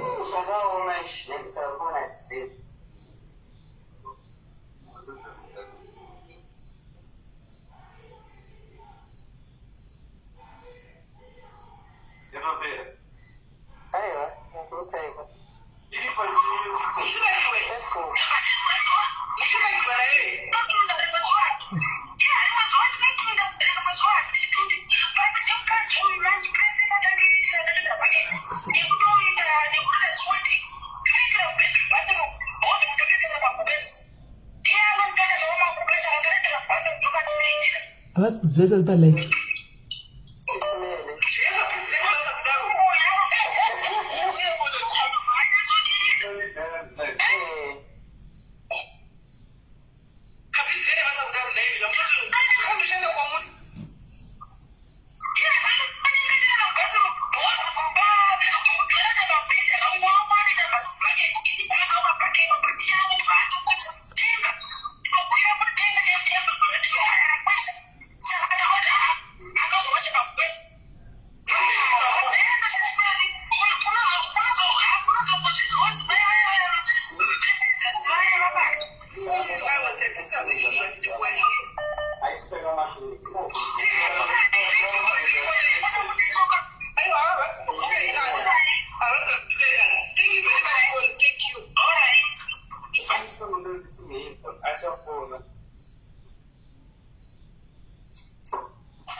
Ni watu si wakati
guys, munonenge obva wateka kunyeya muri bene mukadzi kavo ubva vateka kunyeya manje sitakateerera pano mai mwana laki havada kunyeya vari kutotaura zvelive laki havada kunyeya mai mwana imika kola hello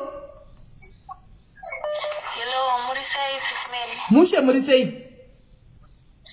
ribonda nzomeyongo stira zvolesbin indatombozviita namai vekucheti ndega chingo mwanangu watichi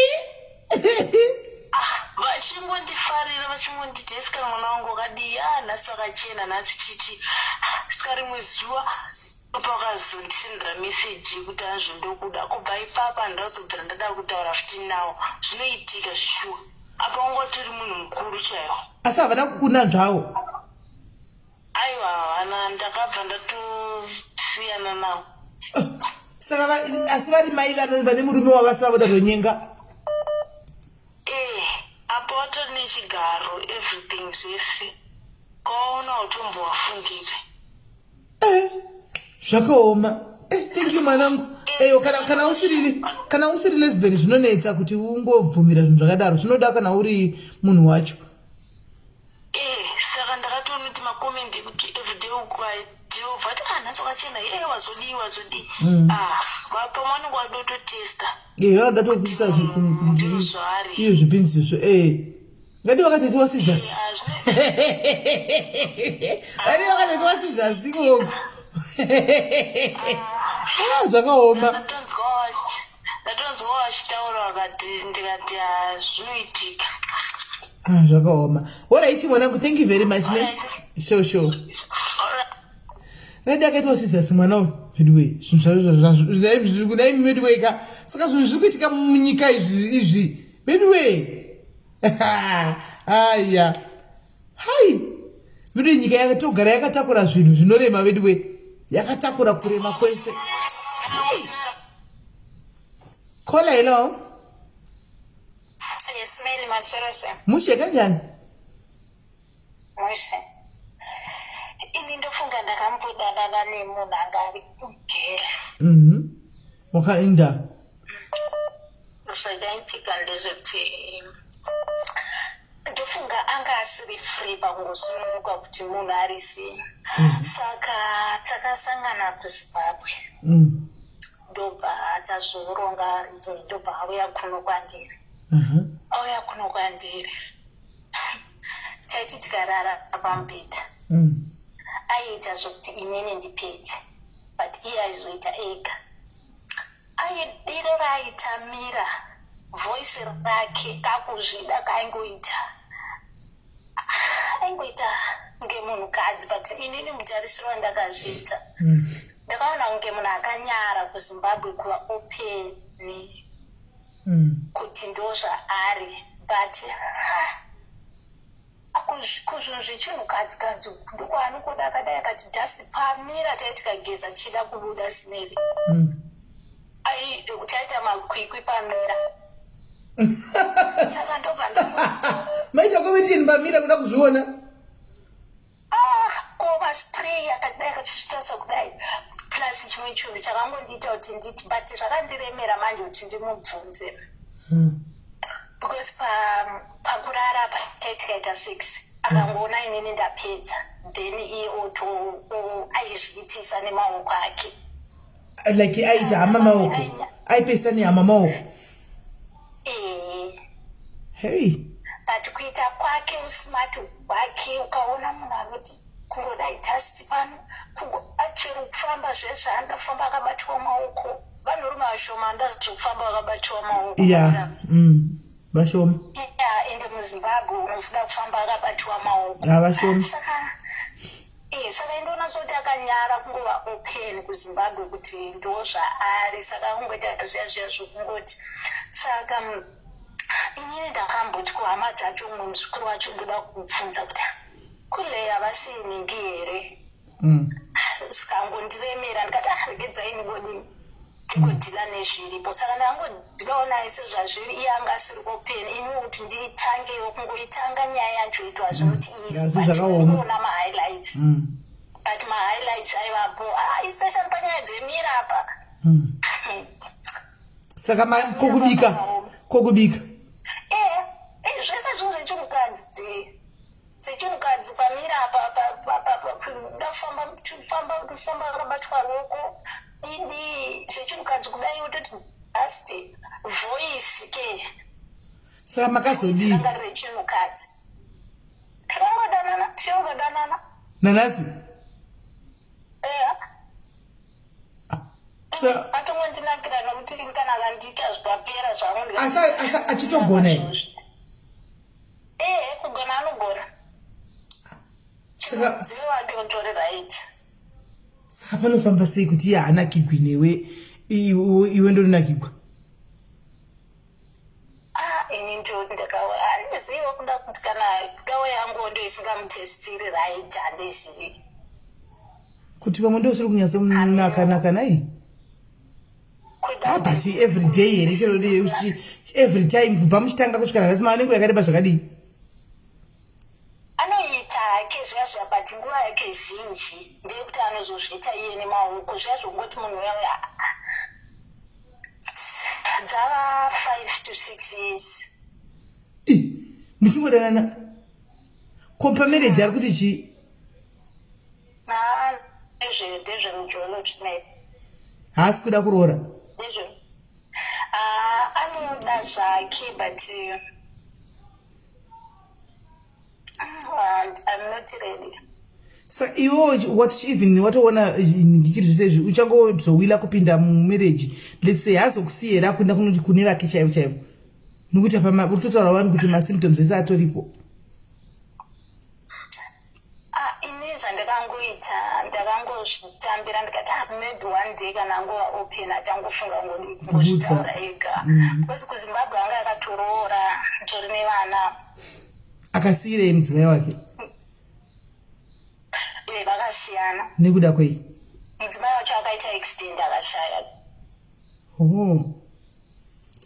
But anongoita zvinhu zvechirukadzi because inini pokutanga ndisati ndaridhira nditi ndaitoita majokes ndichitoti munhu akapinda muno andoti ndini munhurume because iwo smart wako is too much plus voice rake anongodini saka ndandisati ndaridhira madesi iwawo saka ndakazopinda kufamba kwenguva because hatigari musame town totoita zviya zvokushanirana saka unononoka kuridhira plus ndakanonoka kuridhira nenyaya yekungoti ndaingoziva kuti munhu anga ari mumarriage atori nevana vake saka asi pekutotanga munin'a wangu akatoti takamuona zvikati mufesi wenyu ndofunga mamuona zvaari ndiani akadaro yanoumana unotaura zvinhu zvemufesi womunhu uchidaro ndiani akadaro ye munin'a wangu akati mufesi wenyu mamuona akangoita kunge munhukadzi uyu ane aspirochanheru ndikati chiro neniwo ndakamboda kumboshaya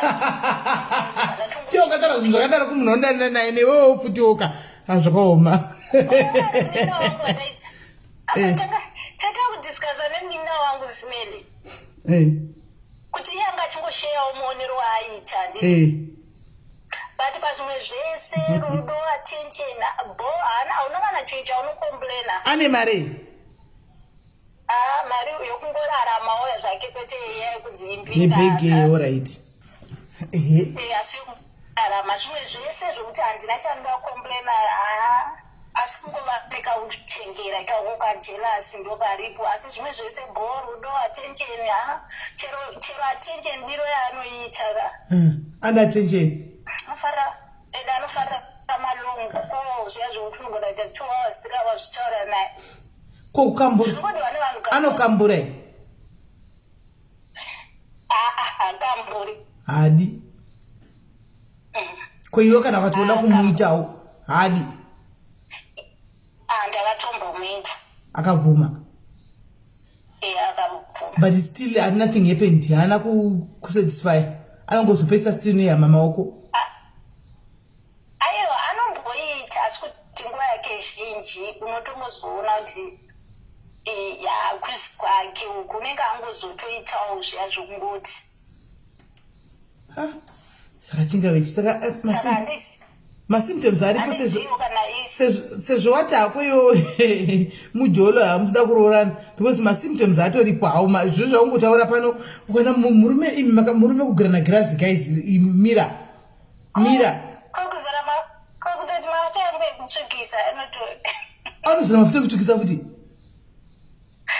akati tokutanga murazasiveri saka ari pachena akatokuudza wani uyo anotenga mafuta kwandiri kuudza kuti kwauya nditenge mafuta aSmelly kunoku uzorapi tokutanga ita zvokuvandira zviya nditi maspray indomutengera yevanhurume asi ndoonawo sprayer yangu inini yevanhukadzi saka inobva ndazoti chii pamafuta ndobva ndangotiregedza endomubatsi kana chingototiregedza ndakutengera mafuta unomikisa unodai nokuti ndakaona ndo zvaanoda ndobva ndatingidaro saizvozvo ndobva indakangozvita like zviri easy zviri nyozva asi ndakangozvitora easy kwandiri hazvinanyotiitira nyaya ndakuti alright mafuta ndakutengera this time ndakaona chifarira mafuta angu uchichi anozora mafuta api Caroline anozora api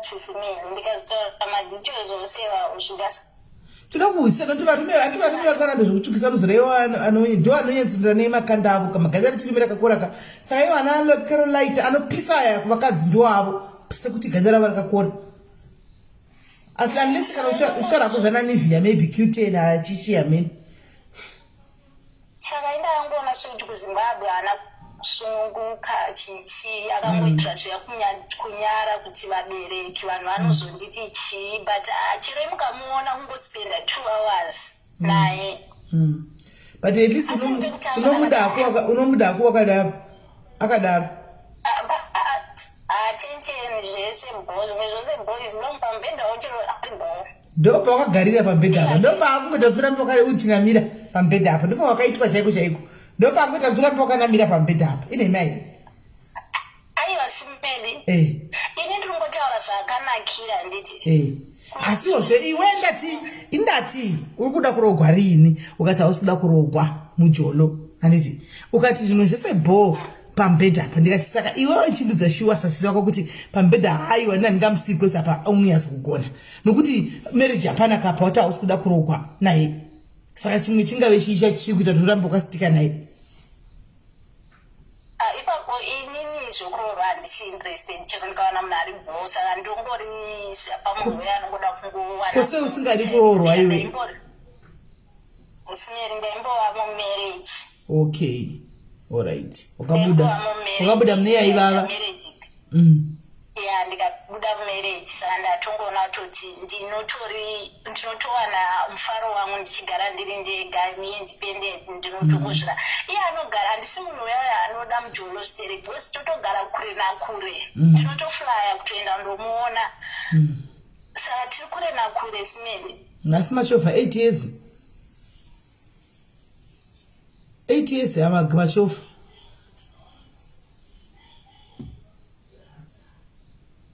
saka ndozvanachida ngosheyawo nemi waiti hako munin'ina thank you aiwa but at least unomuda zvako munhu wako wakadaro sezvo uri kumbopora from another marriage imbopora take your time imboenjoy your freedom yako right neora rebwandi sharp kola nerudo zvake anongodake anongoti zvidiri ake munhu wake anotozvonera masymptoms anavasana zvaanongoda zvake ningirikiri anongoda kungodiwa hanzi ndakabuda mumarriage yaivava saka akungoda tsvaka zvake companionship for now right pane munhu angachita kufana direct amene kuti ari papi angachita kufana direct ko aripo here umwe ada kufona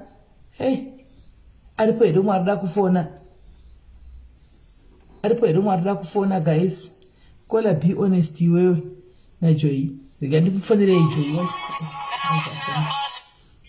hello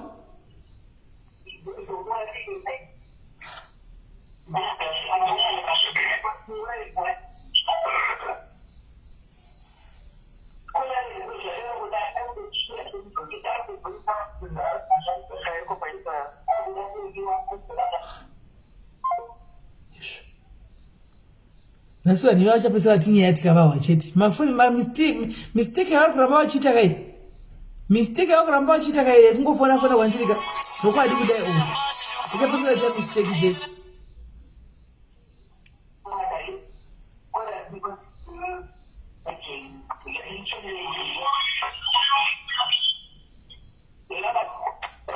hello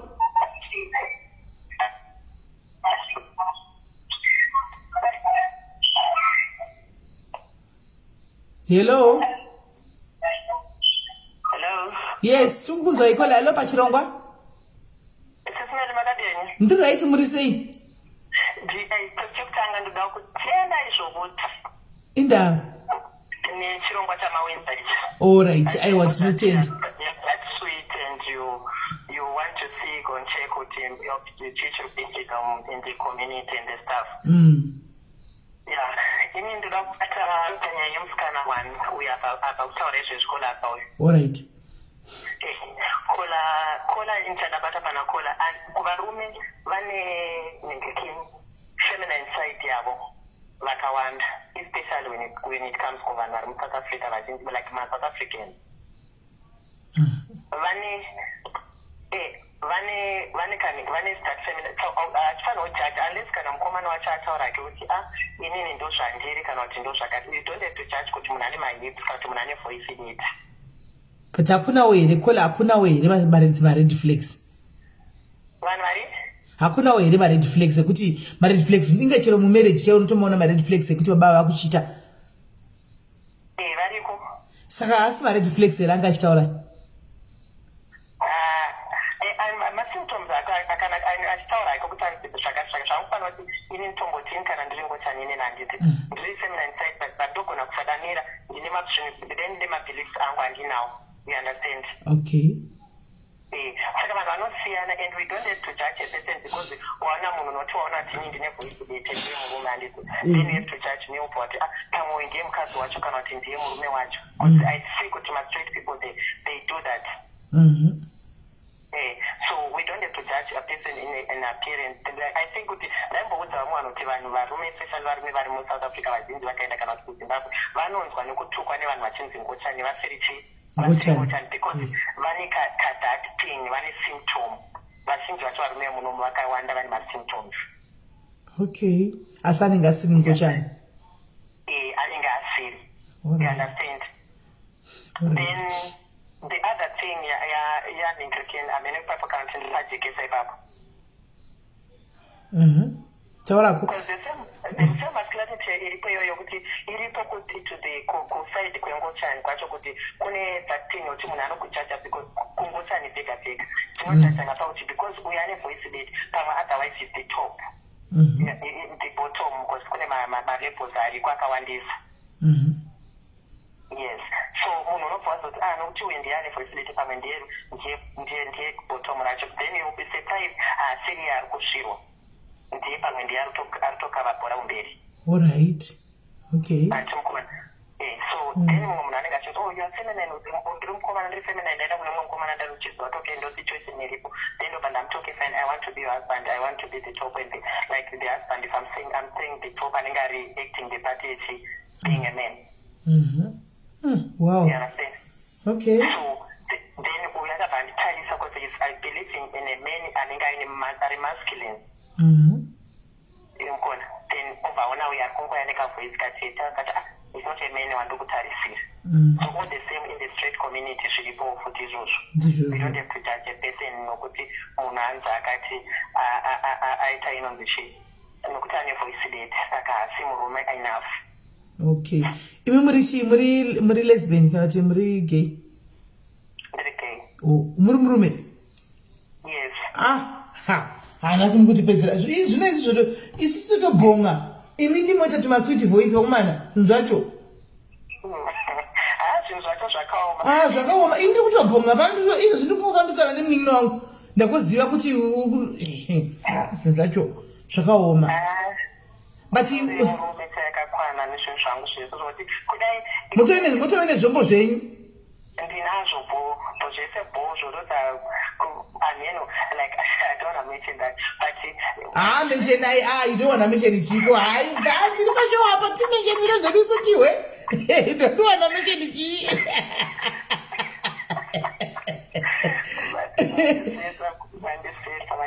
So what I'm saying ndezvokuti there are some other straight girls vanogona kuti vacho tinoti anenge achiona kana kuti chinhu chakanyora chakadhinda apa chinhu chakadhinda chakazvimba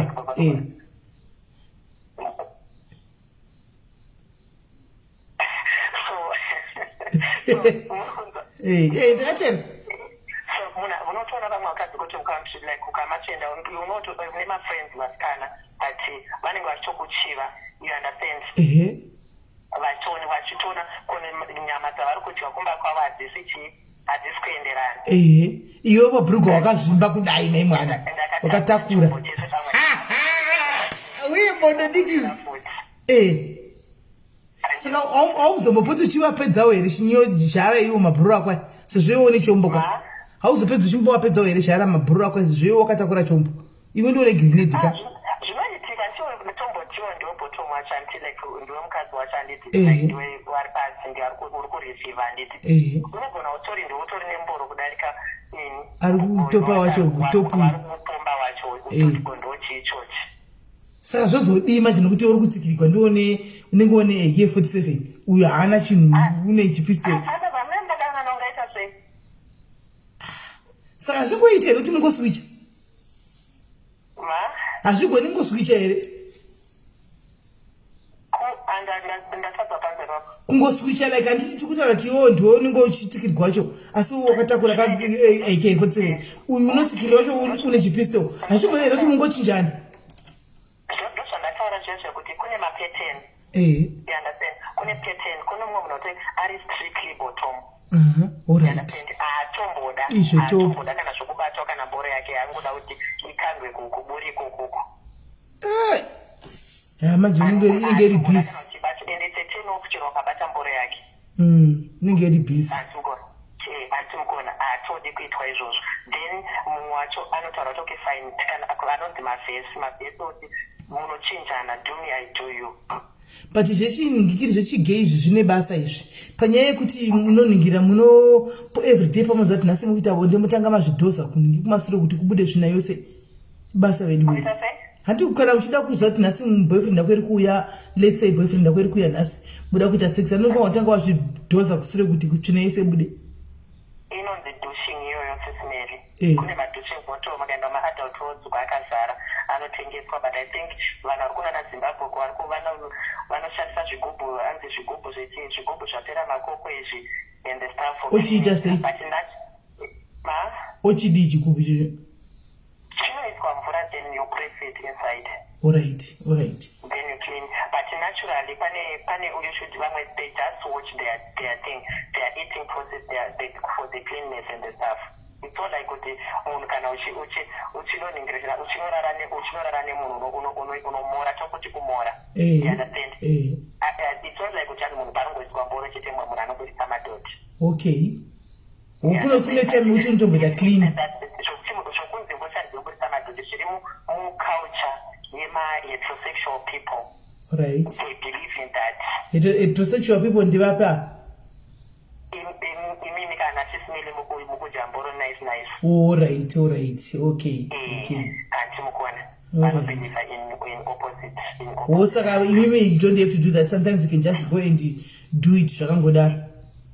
Nevedu vakuti kwaita takazvitaura ini ndakamuone tukachitaura nevedu azvirevi kuti ndinofollowa tate pese panenge achiita zvinhu zvake ini dzimwe ndioni malive ake ini senge mazano ndakatobhlokwa nditorina kana nebasa rekuenda kumalive ndakatobhlokiwawo handitooni indotaura ndiona ndikupindura comment section munhu akuti kwaita takataura ndikati ndomuonepi ini handingogari ndiri kumalive kwake dzimwe nguva ndotowana zvakadarika kudhara senge mazano ndakatobhlokwa wese saka ndotobvunza vanhu toya panapa ava vanini nevedu ndotudza mbo hatizvionisu Other things is medical. People you give people wrong information. Then you give them wrong information. I know what is not going to they go through those things because of you understand? But even cannot shamari yangu kana yakati notia karekwana sekuru yayo ntayaita Ngochani. Azvinoti ndakarepo. You understand? And shona yatanzi chinonzirega ndo chiri mumaoko, you understand? Kasi chiri mukati machiregedzeke. We can be kuda kunzanzi yanga iri choice ndogara chubano to if it was a choice kana mwari wacho kuda kunzi mwari wacho anga ari stay. You understand? Ndinotoshuwa sometimes kuti okay fine mwari akatakatisika nemufananidzo wake. Kusei stakadai. Akasiriswa akatisikira kuti tichitukwa nevamwe vanhu. Unoti uchingodarika like imagine uri kugara that tinogara kunana kumastreet kumalokesheni kwekuti unogara kuti unodarika pakagara vakomana vakagara vari 6 vari pachitubu. Unopinda bhizi ufunga kuti should be past day, should I go back? Because unotukwa wakazvirega, unotukisa vabereki wakazvirega. So if it was a choice, I was just going to wake up to them. If it couldn't pick out, kunge ndiri heterosexual kana kuti ndike ndiri Ngochani chichandokura ndaingopika za heterosexual but unfortunately azvipo life yeNgochani inosiririsa. Yeah, but I feel you guys sometimes wakamboona like chirema toti chiko munhu kune vanhu vakazvarwa vasina kana lese asina kana makumbo kana maoko handiti achitoita zvekutofamba achigwesha Mwari achiti ndakasika wataura zvinhu zvandibata asi Mwari achitaura kuti ndakasika munhu nemufananidzo wangu and then uri munhu akadaro wozvibvunza kuti pati Mwari mufananidzo wenyu wasiyana here uyo ari kufamba uyu ane makumbo nemaoko uyu saka ini handisi mufananidzo wenyu here mufananidzo wenyu wakamira seiko ndiwo wenyu here wandiri unozvibvunza mubvunzo yakawanda. Like you guys, what you go through, zvamunosangana nazvo muchitukwa nevanhu, uchisemwa nevanhu, usina wakanganisira umuzive munhu, kungopfuura pamberi pambati pu, kana ngotuka na ngoshauda antika, and then unosisara une mibvunzo yakawanda, yekuti saka Mwari ndo mufananidzo wenyu here wamukutaura wekuti makaita ndisekwe, ndiwe chisekwe chevanhu, ndingofirwa nembwa nekiti ndichifamba ndisati ndakanganisa, unozvibvunza zvishua, and it's so deep shame. Wataura zvatondibata kana nini? It's so deep. So deep. Zvinorwadza life ingotachiro the time yandototaura nemi I feel like kuda kusati ndichatsemuka kuita kunge ndoda kuchema. Shame.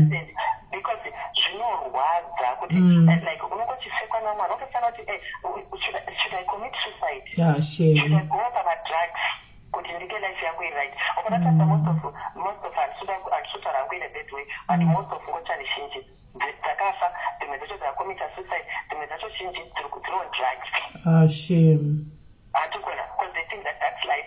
And ukaita munyama wobva waita vabereki vanogarira neko vachitaura kuti unondinyasa ndikuona pano kana unofunga kuyamba wamboya uri straight and that's who you are. Unoenda uri straight sei I know hango for one certain umwe mugay ari pakapapa antika like atopinda mumadrugs iwaya nenyaya yekuti mai vakati handidi kana kuona pano kana uchiri kuita yati unowa kuya pana pauri straight like anozvichinja sei. Especially and chinorwadza ndechokuti vanhu vacho vanoseka vabereki you understand vane vana you don't know kuti pachakura mwana wako zvakafanana nekuseka zvakafanana kuseka mualbino hauzivi uri mukadzi hauzivi kuti mangwana uchazvara munhu akaita sei kozana chori kuseka une vana vavo kukudza une hama dzine mimba Mwari zvaanoita anogona kusapanisha vari kuseka unopanisha munin'ina wako. Yeah, this is deep now. Anukona then munin'ina wako zvara Ngochani iyo yanga muchiseka unoita se vhele unongochingota se unenge uchingoseka uri right because wausiwo nemwana Ngochani mwana munin'ina wako mwana wako yako anani and hapana imba isina Ngochani. Shame. Anukona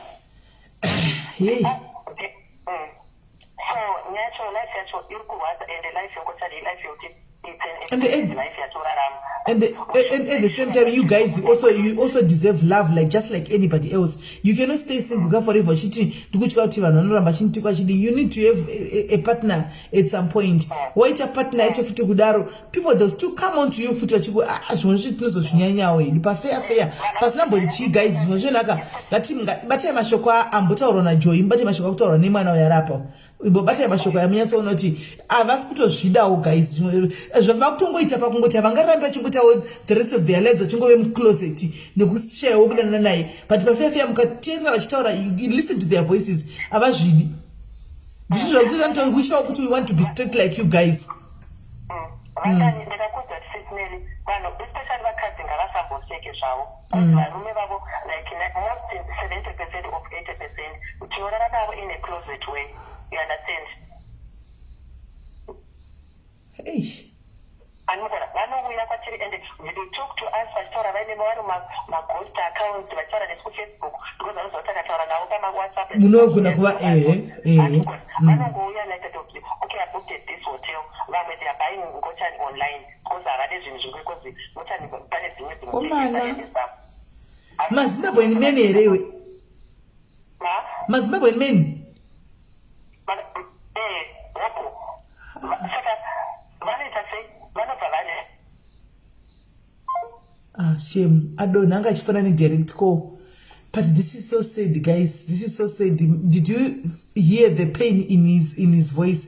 Marinzwa pain iri muvoice make mainzwa pena guys ngatichinjei maonero nematoko andiziva kune vachiri kujaja nekuseka guys. These are people guys who deserve love as well. They deserve happiness as well. They just want to fit in our community, just to be like, just let us leave them to live their own lives, guys. They don't offend anybody. They don't eat at your place. They don't come and disturb whatever that you are doing. Why can't we let them be? Why? Like, it's hello, Kola. Did I to say?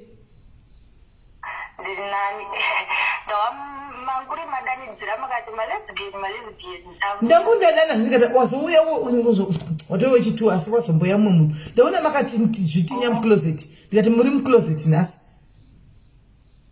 No sure, but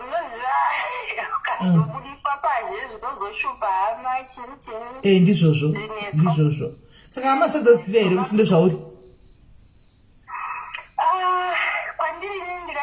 Public secret. Public secret. Do I get to say?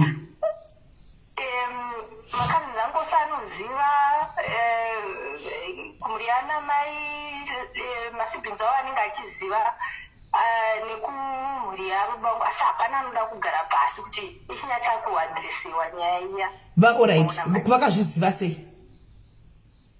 I think vakangotarira mukukura because ndiri lesbian are a little bit masculine, you see. So pakukura ndofunga vaingobona kuti uyu saka nambo padzakadarika manje munhu wazoti kure kwedu because ndakupinda 30. Alright. Vakazoona kuti hapana kupachari kuuya. Namadzamai vangu ndakambovagarisa pasi ninge intervention vakati mwana wako wakadai isusu tungoti tikudetsereni mamirasha aita kudaizvi vakapefoma vakaumburuka vakabvisa mbatya vakati siyanai neni munomunyepera so ndobva zvapera zvikadero saka nyacho yakatooma kana zvakadero nokuti kana maparents achinge avhara door communication like this there's no other way you can then go ahead with this. And we my siblings anenge achiti ukazoti wakuvaudza bhaibhinya ivo vambokoniwa kuzvigamuchira vakazoi mai vafa nebp ndio unenge wavauraya mai vanzi wauraya mai semune vauri kuzvita havasi kukwanisa njira dzavo hadzisi kuzvigashira ndouye pada kuchechi kana musociety vanozongonzi ndo mai vaya vengochani yamaona mati saka kungosiyawo zvakadero ina handisi kuchani personally speaking handifungi kuti ndingaregera kurarama nokuda kwesociety. I deserve to also live. Nditori nemusikana wangu naye 3 years anotoenda kuchechi ngesista vaya asha chini mona mukufamba muya mbofungiri kuti naiyewo ingocha vatareti saka inini handingamboti because pane vamwe vari kupefoma kana vanhu vachitaure nyaya iyi kana pane society inofamba ichindinyoromba handingambotii saka ndichararani mukunzwisisa. Yeah, true. Saka I'll just go ahead with my life and I'm ready at this point kutongochata meangu asipo. Hey. Mukona ma. Ndinotongochata zvekadero and we masiblings angu ari kuti hazvibviri unochata vasiko zvinozokuipira mberi hazvibviri ndikati because ukavaudza kuti vakadonha pasi vakaita haachataki kunonzi ndiwauraya yapari trick mukona manje saka this balance that I have to go on with saka ina tozivo at this age mukona ndakupendera 30 mukona saka zvakaoma ndozviriyo and I think imweni problem inenge iriyo ndokuti kune misinformation yokuti zvichida nhanga achiti kwai wazviitisa saka kana uchinge wazviita unokwanisa kushara kuti chingoshara zvekuita mwana kwaye anoenda nemurume and ina ndambonyanya kuipa kana kunyangara pausosi ndinotoonekerawo ndouya kuchikoro ndakatenda nditori nebasa paro kudini malesbians akawanda anenge ane mabasa ako especially vanenge vane masikula so vazhinji vacho nati vantu vanotoyema vane mabasa akanaka anozopinda dambudziko anovaita ine mwana rekaenda kuchikoro une hunhu kudini anoone mukasha nemusoro muri kuona papo manje sa iwe kubva zvawatokurawo iwe hausati wamboiravira kana iyo chaiyo yemusoro mutsvuku iyi mufunge nyuka ndakazoti ndasvika 16 years ini shamwari dzangu dzine maboyfriend unoona manje ndikati ndakuipa saka ndaimbotshagawo boyfriend saka ndanga ndisina handina ndizvo zvokuti ndofila kuti hamino mafriends angati anotaka kufila kuti anda boyfriend ndakatsika zvokutokofu ndikandimbotsvaga obva ndainarikanowana boyfriend ainombonisvipa kuwana asi ndangomunonge friend yangu muri kuona taitohwisisana kuhwisana taihwisisana taizongoita dambudziko rokuti andishenerera kudai izvi ndichaiuya kudinizvi muri kuona vai wongosarodi kana kubatwa mudhuze kana kudi kunyari kuita zvino ndinotokanzika kana munondishenerera kuti yauswa akundimi isi so ende zvezvo kuti munongowagara nevamwe chohati ndobva ndazondikisa munesoti amunoishonzaka ine basa rei ndakamboho yokuti ndabatwa ndikazomafini dzangu kuti ngandu kana kuti kisi ndowa kuti yo jesu dai wadzaka ndanakirwa kana pamusina urikuna mani saka ndakawane 16 ndakati izvi regai ndichete naka asisiri kuti ndisvike ndokubva ndazoti fambe when I was about 17, 18, I met this girl. Extra lessons and math. I did MPC by A-level, so my math was a bit funny with statistics. I ended up make lessons. Ndasvika pane chakanaka chatiti hi let me show you around, you see new okay ndaitangosvida paya tazoshamwaridzana gare ndobva azondikisa manje umweni musi ndati mubvute ndopandakauti kisi ndopandaka kuzvizirawo ipapo same time ndanditoriwo nechimwe chaida kuita mukoma wangu ndaita akati yandikuona ndairi panangu mwoyo wangu wairwadza kuti god why me ndasingatonikusundako so ndopandakazotanga kuchifunga kuti saka izvi zviri kurevei muri kuona manje saka I feel like I never dated ndakatodata asi kuti chisvika pakuti takumurana mbatya svika pakumurana dzomukati ndototanyanga mnaizvi ipapo handizvikani sina murume kana zvipo handina kumbobvira ndakakundikana saka uri virgin kwelike 30 like to put it that way, yes. Kuwadi kuchita kumwana wako wani? Kuita mwana wangu wani? Ungozvara kumwana uitako munhu wako naye kudhara musikana wako asi ungozvariswa kumwana wako wani? Muchengeta. Kubariswa inere?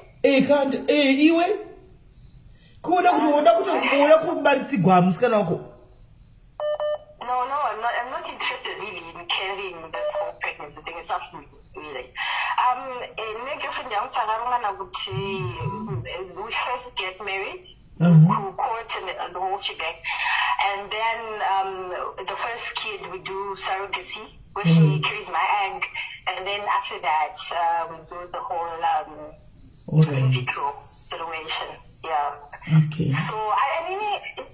ndozvandandichibvira mukutanga paya kuti ndakazongozviudza kuti handingamboregedzwi navanhu kurarama so I then started working on my life, my career, started planning my life kusvika ndazosvika panjira but ndozvandanditi I'm ready kuchata mai vangu vasiyo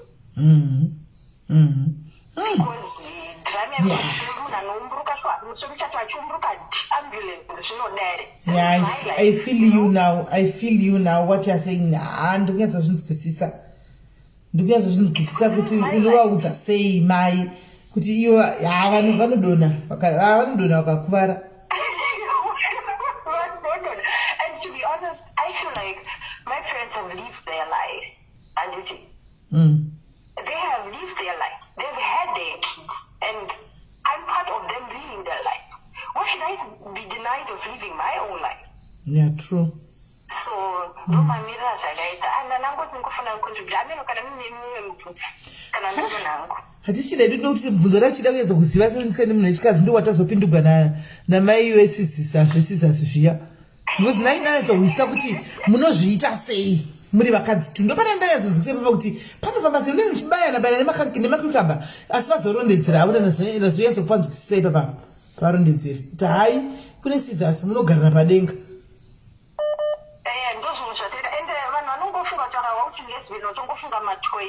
Usually, I don't know, I will just speak for myself. Vasikana ndodana ruzhinji ukangoti toy hanobva vafika kunge vakuda vaibva hure. Okay, all right. Saka they are not so keen. They're not so keen on toys. I mean, toys can come here and there to spice up things, but they are not the default. They are not the staple. Mungoshandisa zvipinzi zvenyu izvozvo. Tinenge kushandisa zvatinazvo. Yeah, ndizvozvo. Yeah. Ndatoona mai kuti zvinofaya zvisingaiti saka at least zvinenge zvichikufadzai zviri right.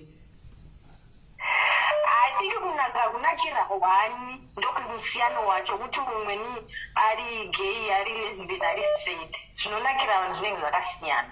All right. Saka musana kuzi also Zimbabwean.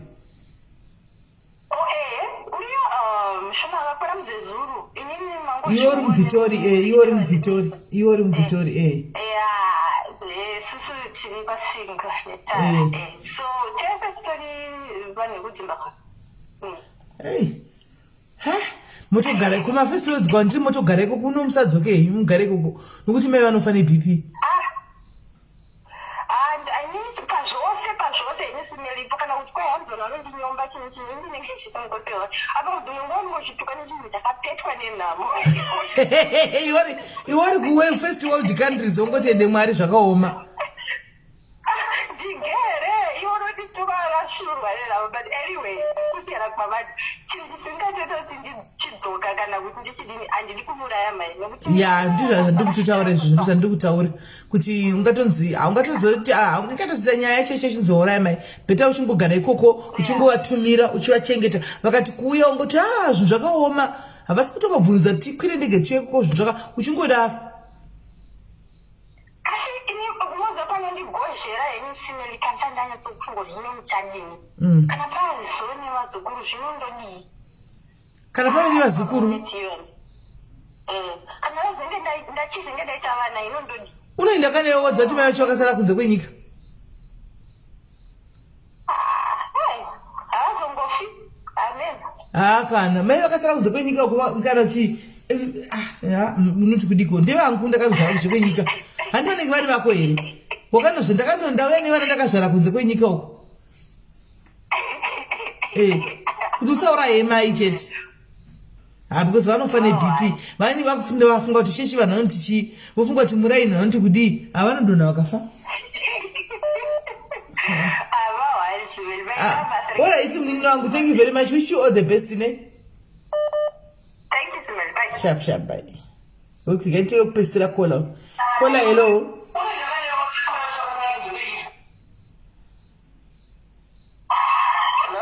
Hello, kola. Zimai my phone. Zimai my phone. Zimai my phone yenyu. Munema phone two. Zimai one phone sarni one. All right, yeah. Murise? Sinosimba murise. I was it right.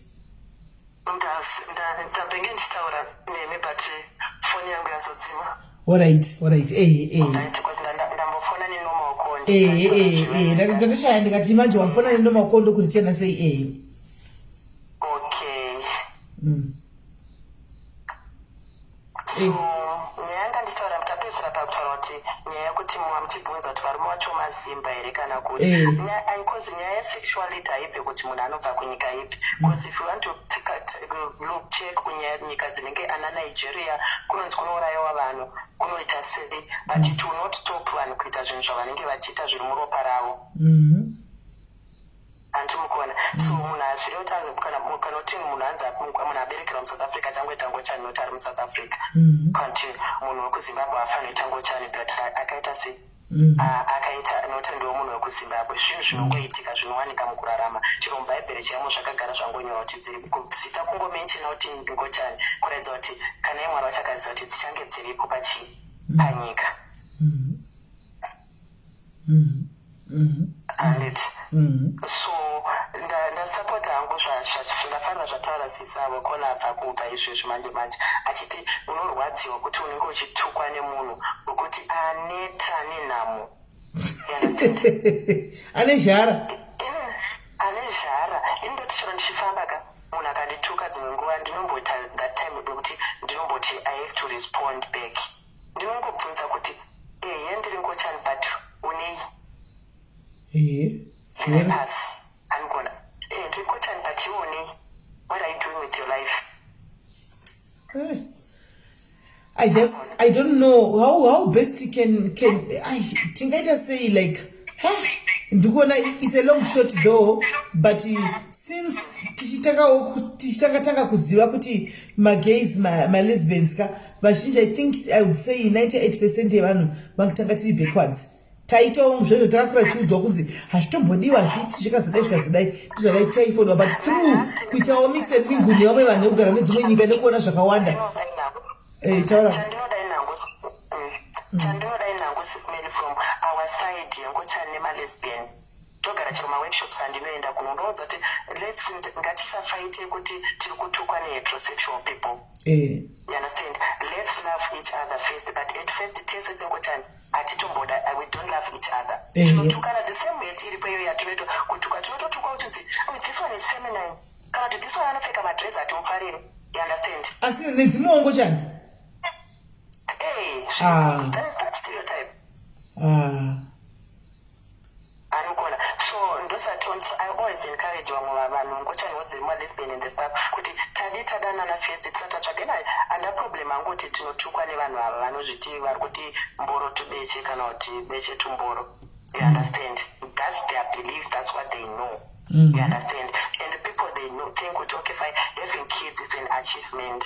You understand? Yeah, it's an achievement because that's zvatakakura tichidzidziswa. But okay fine, chichi mumwe munhu pane mumwe mukomana akamonituka ndichidarika ndikangomudaira ndakati wasiyana neNgochani because iwewe wagara nemukadzi 5 years urikutadza kumuzvarisa. Utasiyana Antimukona tasiyana because kuna vakadzi vasingazvari kuna varume vasingazvari. But varongombererwa maoko vachinzi because nokuti vari kuita zvinhu zvinoita sei zvinodiwa zvinobvumidzwa nenyika. You understand? But it's kuzvara because vamwe avashoma vanogona kuita zvemasurrogate because it's a process. Because imari futi inenge ichidiwa ende vashoma vanenge vachizvikwanisa kuzviita. Hapana munhu asingade kunzikanwa kuti baba kana kuti amai vanenge. Mumwe sanoda kune vamwe ndakaona pamakaita hainoti haiti. Pane the person wamakaintroduce as them she was proud of herself. You understand? Nyasha. Zvariko. Mushitani Saiwan and the staff. Oh, okay, Zeri Antimukona. So kune vamwe vanhu munhu anototukwa nevamwe vanhu. Oh yes. Because they don't understand what she goes through. You understand? But anototukwa like tinoona ndakaona mwasikana like vandaikura nawo and stuff vakuti anokura ndarorwa parorwa pachikodzi anopedzera kutozikwa nawo muarea kuti warora musikana pa next door apa haazvari. Warora musikana pa next door haazvari. That's the stereotype ine vanhu vemucommunity yese kwatakakura chiningirina kwatakarererwa and stuff and takarerwa zvakashata. And it's affecting the whole community. Like if I want to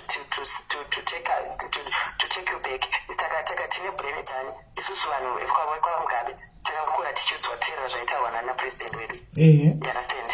You understand? And that thing chirimo and munhu kana chokutuka anotoisa that statement. even here in South Africa ndakaona kuti vamwe vanomutonzi vachitotaura kuti angabanga right aitaura kuti ndanofarira namunoita sei makazvaremo munhu ndoti muzobuda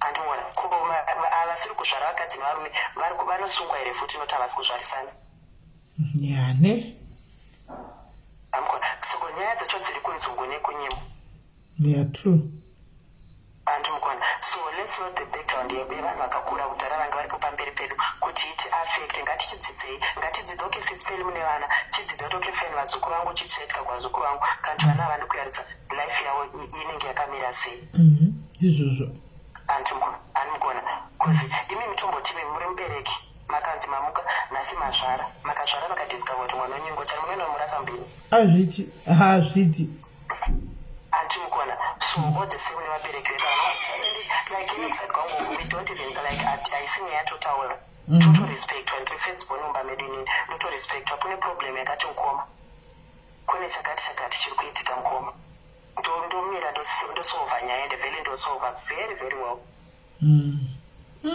you understand it's not like kuti unotanzi ndiri Ngochani it makes me half of a man I'm a man atingona so vanhu vanotora vanhu nemafungiro avo zvafana kuti mumwe munhu inini kana ndiri mumuslim inini ndogona kuvenga munhu inoti muchristian but I don't know kuti handitomboziva kuti chitendero chavo chinoita sei ndezavo ndofanira kuenda nomuslim ndomudza but imba munogona muchipfugama makatarisa kudenga muchidii chimboitika then you understand kuti apa wotaura taanonzi chikorani yavo inozoda inotaura kuti zvakati you understand then ndo understand and anoudzwa ndiye munhu anenge achiteerera ndiye anenge achida kudzidza zvafana chikochani ndachitaura paipa ndikuudza kuti vanhu vanodhusha vanocleana and it's not like kuti munhu paanongorara nemurume anoburitsa madhoti kondozati tichiudziwa zvere tichingoona mastreet umu kuti chakuziva chokwadi takutodzidza kapanapa vakadzi vanganoita anal sex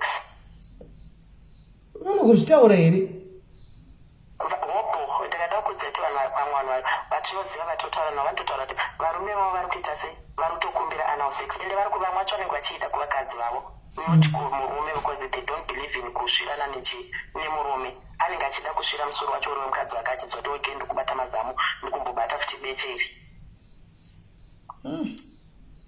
andikona but vakadzi vazhinji vanoramba ende mumwe wacho anogona kubvuma nhasi mangwana anomuka achijaja murume akachitaura kuti murume wangu Ngochani kuda murume kwaita anal sex hazvirevi kuti murume Ngochani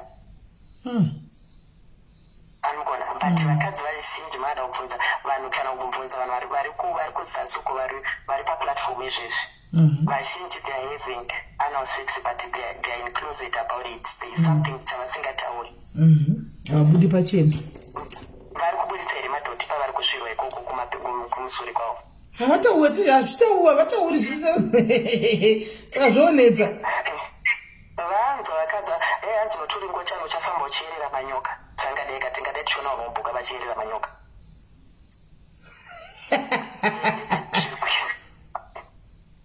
hapana kumira musha kune slogan yekuti hanzi murume wako kana uinaye asi kana ari kunze uko mukadzi wani wemumwe munhu ankona true vacho varume vakaroora iva vari kugara nevakadzi ndo vanonzi hanzi vanosumudza makumbo kumaisa musiringi muwaka vachimirira kutibvunza kuti wapedza here kutunda vakavhura makumbo vasinganyatsotogutsikana nembori vari kupiwa asi vakabva ipapo vachienda kunoita sei vachinosvira vakadzi vavo kudzimba nemutato vane zvitsi asi vanotoda kusvirwa varivo toigarira mboro zvokuti kusvika jesu awe so uyenigisi hey thank you son waita haku thank you very much wena time yedu yatisiya haiwa tadzidza nhasi tadzidza munoita muchitipina namba mana yesimeri mungodudza kuti nhasi ndakupinda pachirongwa idzi ndo dzatinomira nadzo esmaactivist rikandibve ndatodzisevha namba dzako right ndiri munyika yedu iri padhesini nepapa ndaiona zvangu kuti uri papi pacho ndatoinyora munhamba yandoshandisa kuwhatsapp iyi right mama tinotenda But I can't pay the 7 first.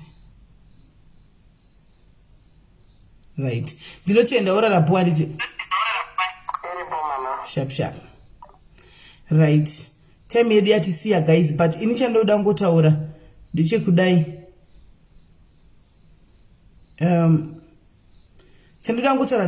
So guys, let's leave them to be guys. Avana wapindira mbamake, avana wakumbira chikafu, hawana watuka, hawana wadi whatever they are doing, they are living their own lives. And I just so wish let's not encourage their path. And iwa wauyo kupati kwedu isisu atindochi kupati kwao. And let's just accommodate each other in love. Judgment, let's leave it for God. And mari ndiye mtu achatonga tese. Iwewe wacho umchene, inini wacho mutazi, antika anoba wacho, anopomba wacho, anoroya wacho, anotuka wacho, antika anoja zvakasiyana tichano tongwa kudenga tese, tine mutongi one ndiye mutongi. Anditi saka ngatirege kuda kubvatarita kuti kune chimwe chivi chiri nani pane chimwe chivi chiri better. A sin is a sin guys. Chivi enda kuna chivi chinoretwa kunzi ichi chikuru ichi chidiki chakazodai. Chivi anditika it's just that kungoti eduka meno andizivi but ngatingoti guys each to their own. I know kuti vakaona mchati SIS MELLY but I'm just saying what I believe in. Antika I'm just saying what I believe in. Kana vari kunotongwa nokuti mwari havazvidi vanonotongwa vogasva kwese zvinoinesu ini chete notongwa nezvangu zvakatondimirira zviriko zvangu zvene zvanichanotongwa nazvo iwe wacho uri kutaura kuti chanotongwa unotoriwo nezvako zvatisingazivi pane zvaunoziva iwe kuti apa ndikutonotsva chete izvo zviraiti uri busy kunge uchishanduka nemukomana asina kuroora. It's a sin. Andika it's fornication as well. Izvozvi boyfriend ndikuenda kusleep out kuboyfriend yangu wakarogwa kupi ichivi. Saka musambotwa Ngochani ega ndiwo achanotongwa tongonotongwa tose maimwana paunenge uchimukira makuhwa paya uchienda kumakuhwa chivi paunenge uchipfeka maghosti uchienda kunotuka vanhu nemaghosti kutuka ikoko kwaunenge uchiita kwaka chitori chivi icho chiya wakatongomirirwawo futi naro gena racho. Saka ngatingotry kuaccommodate each and everyone guys. I am not saying kuti vaise mumahomwe mako handisi kuti vaise apa pako apa no. Aiwa mukoti hausi kumanikidzwa handida kuti vaise apa pako apa handika but let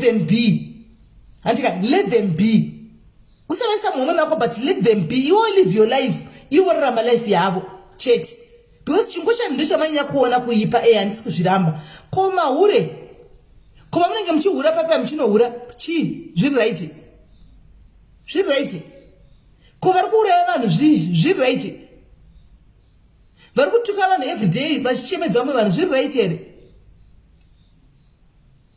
Regai noite zvavanoita chete handika zvinoinesu and isi tokuita zvatoita isi vakaisi pana pasi hatisi homophobic ndochokwadi totamba nawe mucomment section munomu pakatoya panapa ndipe munhu wese ndevedu tetinako pano tetichofara navo zvezvo zvavanozoita kubedroom kwavo uko it's none of our damn business guys. Kana nemi zvamunoita kumabedroom kwenyu it's none of my business. Kana nemi zvandoita mubedroom mangu it's none of anybody's business. Hamusi kunoita chinzi bedroom secret room zvinoitwa musecret zvinhu izvi hazviitwi pachena.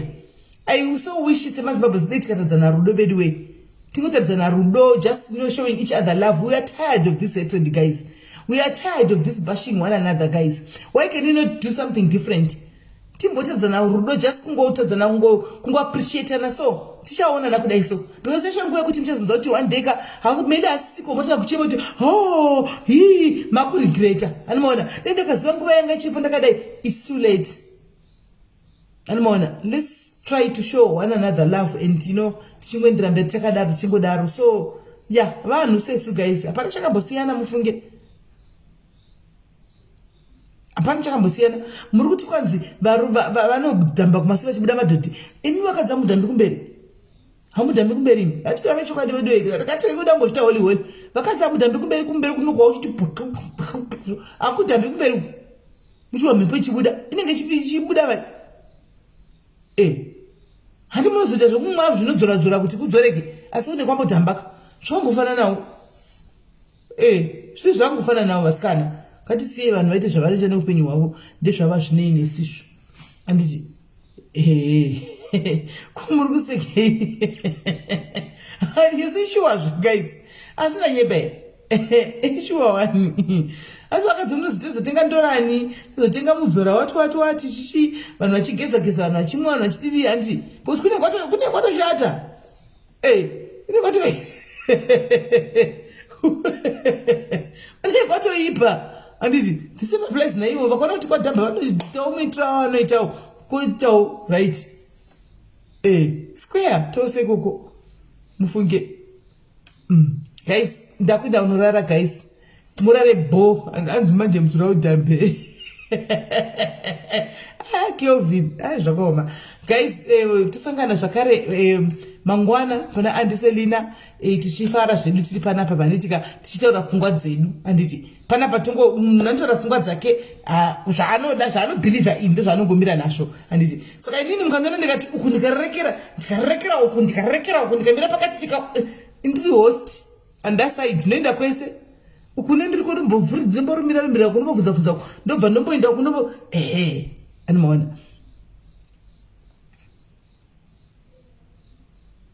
hanzi aiye because ndimi tikataura topic yezvitoro exactly ndizvozvo zvevasikanazvo asi handiti tikataura topic yacho ichihure tikaipenengura tikaipedza tapedza kuipenengura sa handiti tinozongoita conclusion handiti yes Tembi very true tinotoita nikikiri kuti tinyazowisisa tizive animaona hanzi munodzora isi isi hatichadzori isi linsei todzorei yedu hatichadzori asi chidika vanoti manhasi unojola najono mangwana wajola napita wajola najono kwa vakatodhamba